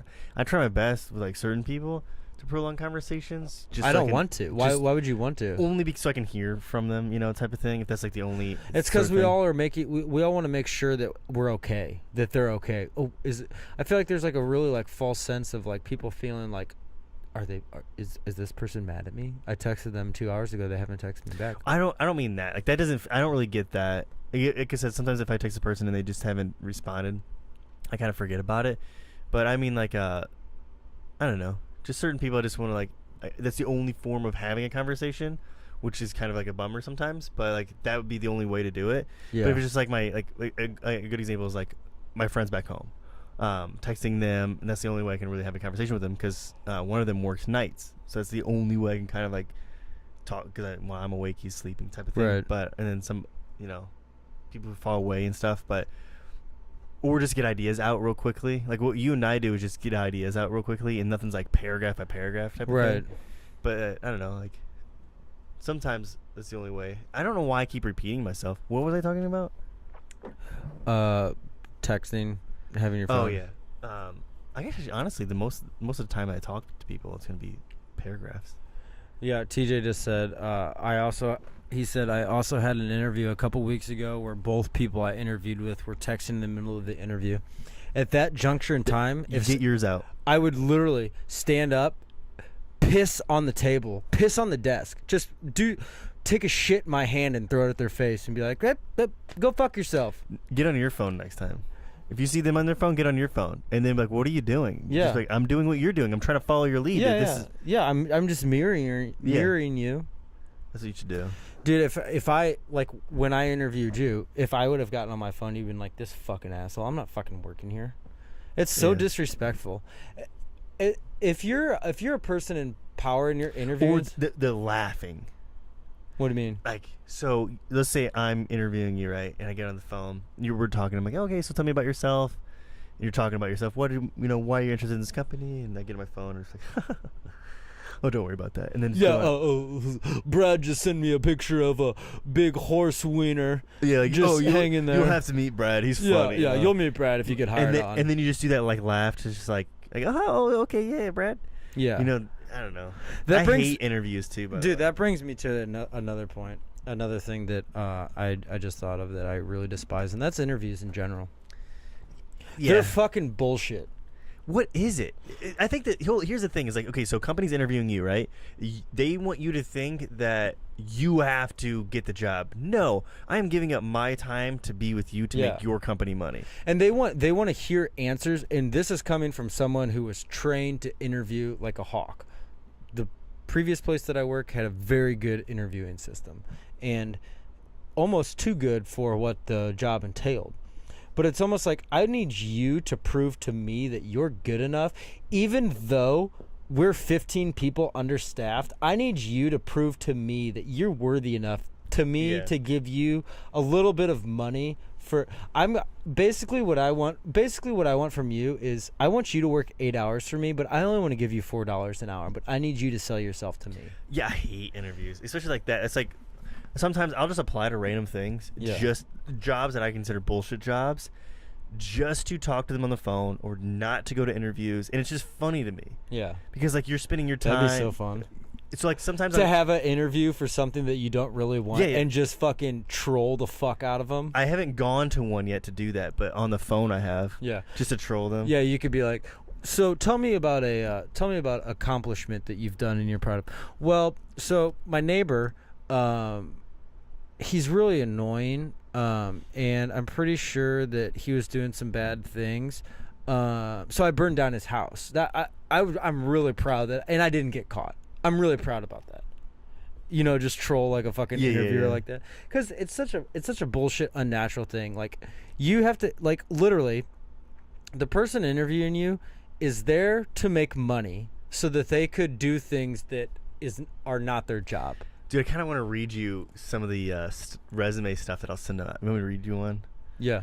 Well, I'll just paraphrase it. But basically, because it gets kind of like, I don't really hear back from these people, which is the intent. But it's basically me saying, the reason why you would hire me is because you think I can make your company money. If you don't want to hire me, it's because you think I can't make your company money. But here's the thing. I know I can make you money. Like I said, I'm paraphrasing the stuff I say. What I want from you is to not sit in your parking lot 15 minutes before I have to come in, wanting to blow my brains out because the job is so meaningless. How is it that your job is going to be non-meaningless to me? That type of thing. And I'll send these things out to them, and they just, I won't get any responses back to it. But like, they're actively seeking me out, and so I'll just send them this. I don't want to be a warm body. That's what you're fucking looking for. Here's what I don't want, and then they just won't respond. Right. If you ever get an email, I think this is a tail sign. If you get an email from a company that says, hey, we want to interview you, it's going to be a bullshit job. Mm-hmm. They need to call you. Or you need to show up in person. Well, I get the whole screening on the phone call. Like, we'll give a 5-minute phone call, see if you're interested, and set up a time, that sort of thing. Yeah, definitely. I remember going into this one interview when I first got into this town, and it was for a marketing agency that I really didn't want to work for. And I remember halfway through it, they were drilling me with questions because I'd never worked at an agency, quote unquote, what an agency is before. And I told them, like, in order for you to work at an agency, you have to have non-agency experience. So, like, what are you looking for, right? And that's what I'm saying. Is like, in order for you to be a server, you have to have not served. There has to be a time where you weren't doing something, right? Right. So I didn't understand why they were talking about the whole agency thing, and it kind of made me feel a little stupid. So towards the end of it, they're like, well, what are you looking for in a job, right? Because they're trying to fill this role in for just like a bullshit marketing job. And I was like, fuck it. I don't know. That's what I said. I don't know what I want to do. Like, what do you mean you don't know what you want to do? I have no idea. That's why I moved here. I need to make fucking money. Yeah, I need money to sustain. And I was like, I'm positive I can make you money, but I really didn't want it. And they're like, well, what do you want to do? I was like, I guess I just want to draw comics, dude. That's all. And they're like, just looking at me because I just gave up. And then, like, at the end, I knew they all shook my hand and got up and left. I was like, I know I'm not gonna get this job. And they're like, well, we'll have, I forget what her name was. We'll have her do a tour of the company. do the floor and stuff. I'm like, no, thanks. You said no thanks? No, I know I'm not getting the job. Why am I gonna waste any more time? It's so stupid and like unnatural. It's such an unnatural, because most of the time these people that you get an interview with, they're in dire need. Most companies nowadays are pretty much understaffed. Everyone is hurting to hire good people. But then when like they get good people that come in, they like play this fucking like this role of like, dude, I'm better than you. I need to literally deflate you into nothing and then bring you on. It's like, and like I said, nowadays, you're so lucky we hired you. Yeah, and nowadays people are so much smarter because of social media and whatnot, so they're not going to buy into that shit. People need to fucking relax on their interviews and relax on their They're going to train you to do the job. That's why I have a friend that's kind of like struggling to understand what companies are looking for, because every time he goes into an interview, he nails it, right? Like, he knows exactly what to say, all these sort of things. His resume is like the stuff that he has done.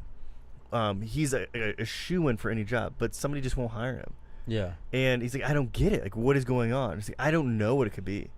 Like, what is it that they're looking for? Because honestly, if you go into for an interview, they need you, right? They're going to train you. There's going to be, like, when I was my last job, they trained you for 3 months. Anybody can. It doesn't matter what degree. Who cares what I did before? Yeah, exactly. I don't understand. What they're looking we always talk about these things that are like old, archaic ways. Yeah, of doing archaic business. ways of things, and that's the job interview. Yeah, what they're trying to do is find somebody who's overqualified to underpay him.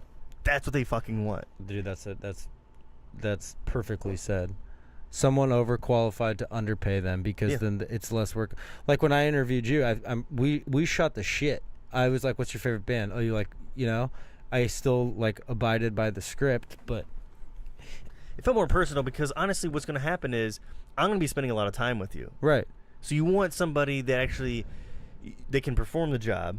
That that there's always going to be a learning curve when you first start, and the fact that they're not going to be kind of like abrasive in their talking. It's not saying they have similar interests, but maybe interested in something where you can actually communicate with them with. Right. And not take things personal. Yeah. That's how the interview should be geared towards. It should be more geared towards like, okay, am I going to be compatible with you for 8 hours of my day? Not tell me about a time a former boss corrected your performance. What is that? Like, okay, if you're... They're looking for open-mindedness, seeing how like you respond to criticism. Because basically their job is going to be criticizing you and talking down on you, so they want to see how you react towards that.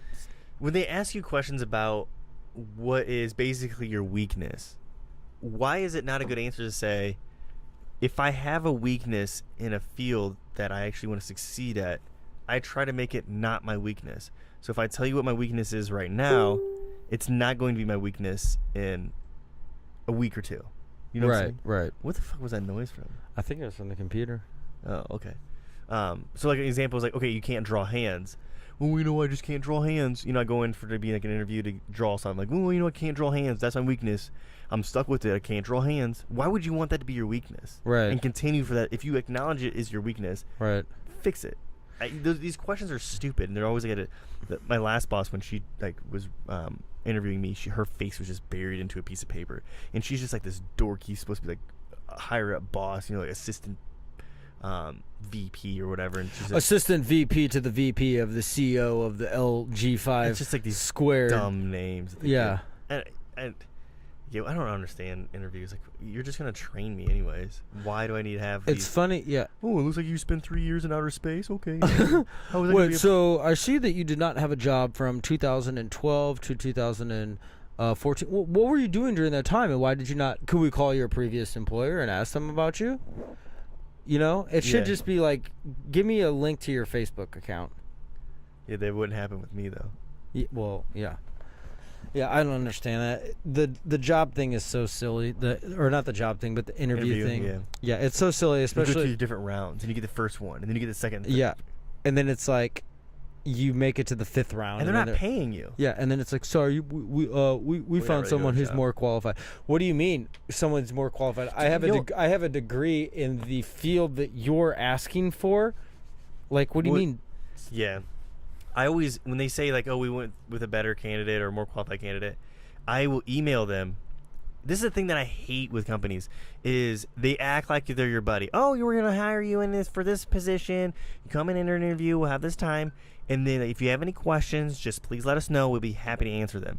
And so you ask a question, why was this other person more qualified? And what was it that you didn't see potential in me to be more qualified? Right. Tell me what I'm not qualified for. Right. They don't answer you. Yeah, they never. It's just like it's a brick walled. It's a brick walled excuse. Dude. Yeah, it's a brick walled. It's like ask us anything. Yeah. Well, thanks for coming in. Unfortunately, this time we're not going to be able to offer you the position, but I do appreciate your time, and I wish you luck.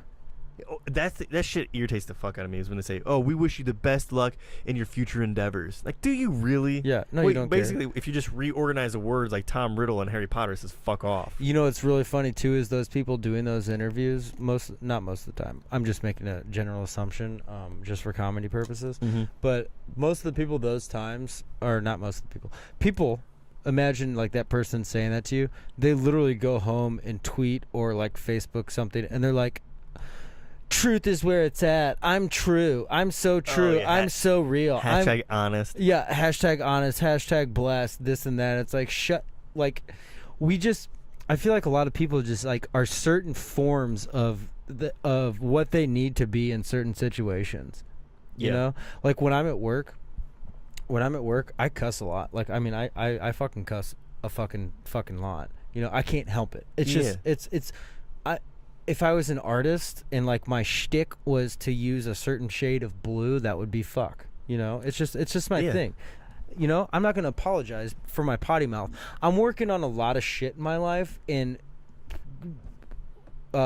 you know, doling down my cussing is not one of them right now. But I think now, just like a little bit in here is, I think since people are watching more content online that's unedited, saying fucking shit is becoming more acceptable. Right, and I mean, when I was a kid, I got in trouble all the time for saying it. It's been an inherited thing. Thanks, Dad. Just kidding. I didn't learn it from you. What does he say fucking shit a lot? No, I don't think he cussed that much. It's just a thing. It's just, they're just colorful. I'm a very expressive, passionate person. I'm a Leo. And it makes things funny, dude. Yeah. And it makes like when you say like he fell in the mud, right? And you say he fucking fell, you know. Hey, yeah, Johnny fell in the mud. Dude, Johnny fucking fell in the mud. Yeah, it adds so much more emphasis to it. What was I talking about before that? I interrupted you. No, it's fine. Like basically reserving yourself on your vocabulary. Not saying fuck and stuff when you're in work and stuff. I was saying something before that. Oh yeah, at work. So at work, like I'll be playing pinball with some dudes or whatever, and like I'll be saying, like, if the ball drains, I'll be like, fuck, god damn it, you know, cussing, and they like look at me and like look around, and like we'll talk about, you know, office life and this and that, and they're very like, they like look around, squeamish almost. Yeah, squeamish, like I can't say anything. I'm just like, and what the fuck are you doing? Yeah, what the fuck are you? Who fucking cares? Yeah, you know, like that sort of thing. But I think it's just because my dad said it wasn't me. Coming in the shower. No, but and I'm just like, what are you censoring yourself for? Fuck censoring yourself. Yeah, I don't understand why shit, fuck, ass, cunt, you know, stuff like that. Yeah. Why they're bad words. Well, but the people like in my office who like are like very like squeamish of, you know, saying things or speaking their mind, it's because they're drone sheep, and they're playing the character. They need this job, you know, and I just want to tell them, you know, that the people above you are more like me. Like they cuss and they speak their mind, and that's how they got there. You playing nice and abiding by the rules is not going to get you anywhere. That's going to keep you. You know what? Religious people do a lot, not to like generalize, but when instead of saying, you know, fuck, or obviously they would probably not say God damn it, but doggone it. But they'll say weird things like, that's just Jiminy Christmas. Yeah, like that was a booger, dude. Lemony Snickets. Oh, doggone it. Doggone it. Why don't you just say God damn it? Yeah. Doggone it. Son of a fucking bitch. Yeah, what's another one that they say? It's kind of like the same thing as God damn it. I just don't understand the sense. I mean, if you can't say bloody in England. Like if you're on TV. Oh, that's no, yeah. Yeah, you can't say bloody. Yeah, or like in England, but here you can say bloody. You fucking bloke. Fuck you fucking bloke. You Yeah. fucking wanker. They can say fuck and shit, but You like, wanker. like, please tone it down on the blood. There's Yeah. this interview with Russell Brand. He keeps saying bloody, and you're like, tone it down. But like here, you could just say bloody constantly. Nobody knows what the fuck you're talking about. Yeah, I don't understand though. I think that we all have a bajillion and to the X amount of things to work on, and if you have a potty mouth, it's okay. It's just a product of our society. How long can you, like, let's say you're on live TV, right? How long can you hold a syllable before they blurt it out? Like, how long can you say, like, fuck? I think they have like machines now that automate that will censor it. Yeah, that's what kind of watched in SNL when Sam Rockwell was like, "You fucking kids." Well, I think there's I didn't always get a it. delay. I think there's always It's like a like 5 seconds or something. Delay. yeah delay between like the live airing and what you're seeing, so that they can do that. Yeah. Yeah, words are just weird. Like certain times of the day, certain TV stations, you can say shit, and you can say shit a certain amount of times. Like, remember when they gave South Park? It was one episode where they can say shit now on there, but they allowed them to say shit. Yeah. And then they just said shit so much. Yeah, They yeah. tried to get away with it as Yeah. much as they could, and then the shit monster came out. I just don't understand. Like, I hear radio a lot, and they'll blur out, so many rap lyrics and stuff. I hate edited art. Yeah, and More than shit, anything. Yeah, exactly. And they blur all this stuff out, but then on the same station, you'll hear something even worse. Like, I don't know. Yeah, it's kind of like, okay, so you're watching TV, and let's say a girl is getting out of bed, and she's just full frontal nude, right? You're right. Non-sexual. She's just getting out of bed to go in the shower, and all you see is maybe 2 seconds worth of her naked body, right? Can't do that, but you sure as hell can see, a lady with her arms cut off and legs cut off getting fucked by her son. You know what I'm saying? Like where do you draw the line at? Like, well, not you don't get shown that. I know, but I'm saying, it's insinuated. Yeah, you can see somebody get an axe through the head. That's what I was trying to say. Is like, you can't say shit, but you can get the gist of an insinuation. Like, someone will tell a pretty broad or general story of like, so like, you can't say shit or the N-word, or a lot of rap is edited, but then you turn on the news and it's like, woman today was found in a storage container. She was naked. She had been being held there for 16 years against her will, and the guy, like, you can super hear that gruesome stuff. Yeah, very gruesome and awful But shit. they just can't say fuck. Yeah, but you can describe this like obscene, ridiculous picture. Yeah. That's the problem. That there's definitely a problem in this. I don't know the proper word to give it. I don't want to say culture. I don't want to say Society, maybe? maybe society. There's a problem in this society with like what we're able to hear, what we're. It's what it is. We have like this giant grown up that's telling us, you can't listen to this, you can't watch this, you can't say these things. Like, Right. Why you can't put this in your body? You can say this, but you can't say this. You can't say. But from 7 o'clock to 9 o'clock, you can. But when it comes to 6 o'clock in the morning, then you can't say it. Like, what are you talking? Like Right. morning shows? You can't say you can't say that a 50-year-old man fucked a small child, but you can say that a 50-year-old man had a child locked in their basement for 15 years. And like show pictures of the scene. Yeah. You can say that, but Whereas, you like, can't there's say blood marks the everywhere. word fuck. You can't do that. It's ridiculous. It's absurd. We lost all of our viewers. Oh well. They're probably just like, damn, dude, these guys are going to rant. Yeah, they're like, oh, they're talking about poop and farts and deer hunting. Oh, then they I just go down the rabbit hole. I try to keep an eye on when we're at the most of views to see the content that we're talking about. Yeah. When we go on stuff that's just basically you and I just ranting because we're just like we don't fucking get this shit, right? People are just like, I'm out. But then when we talk about like music and stuff like that, people are like, oh yeah, I want to listen to that more. Yeah, more. See, well, I think look at that. As soon as we start talking about something that's more interesting, I think it's a good measure. measure, though. People want maybe just we can't get too much into an opinionated views. Yeah. Which is fine, because I don't necessarily think that anyone should. I think that when you are talking about things, like, you shouldn't subject anyone to like very opinionated, centralized, compartmentalized views.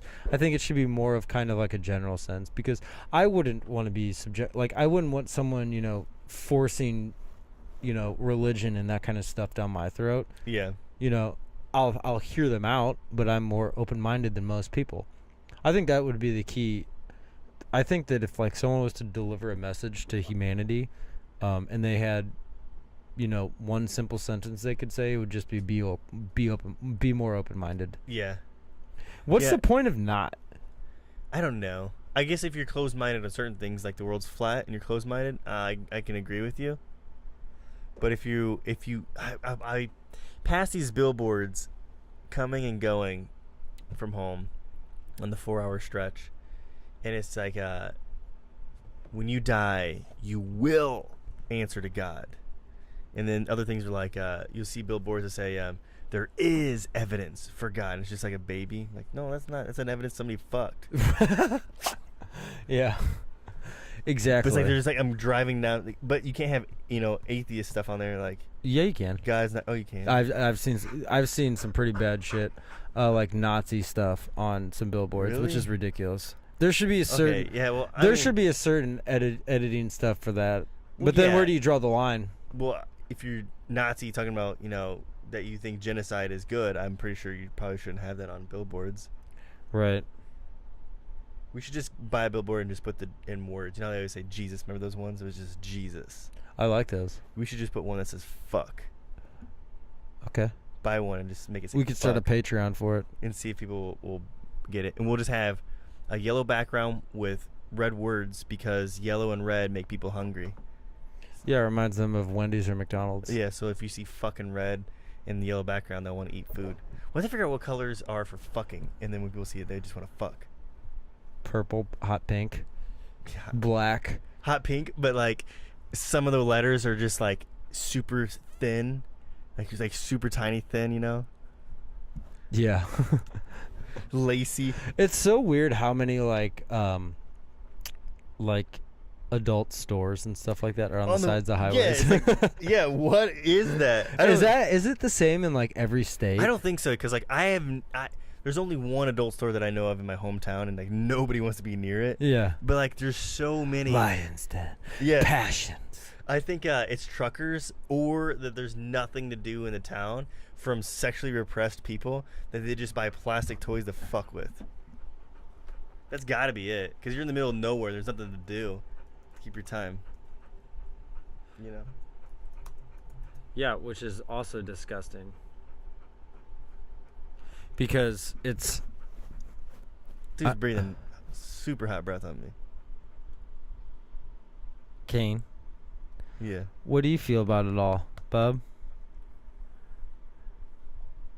He's like, man, I got a good home. I wish you get could talk. food. I wish you could talk. Straight up breathing on me. Hot breath. Okay, so here's something that's just weird. A thought that crossed my mind. It's an intrusive thought that I just will say is, you don't really see like dogs, like, you know, pushing their paw, their hair, their ear behind their, like that, and then dogs just fucking making out, dude. Like, what other species of animals make out? You don't see it. None. Giraffes making out? Yeah, that's true. What is that? I think giraffes, camels probably do. They have big tongues. Just like lapping each other Yeah. Should we wrap it up? Yeah, I'm getting kind of hungry. Yeah, it's like 10 o'clock. Yeah. I mean, Well- I'm actually hungry that like I'm getting like dizzy. Yeah, Mercedes is bringing a prosciutto arugula home. Gross, dude. You don't like that pizza? No, it's disgusting, Oh, it's so man. good, man. All right, well, this has probably been our longest episode, 3 hours and 3 minutes. That's pretty good for free forming. Yeah, and we did Next week we'll talk about Captain Planet.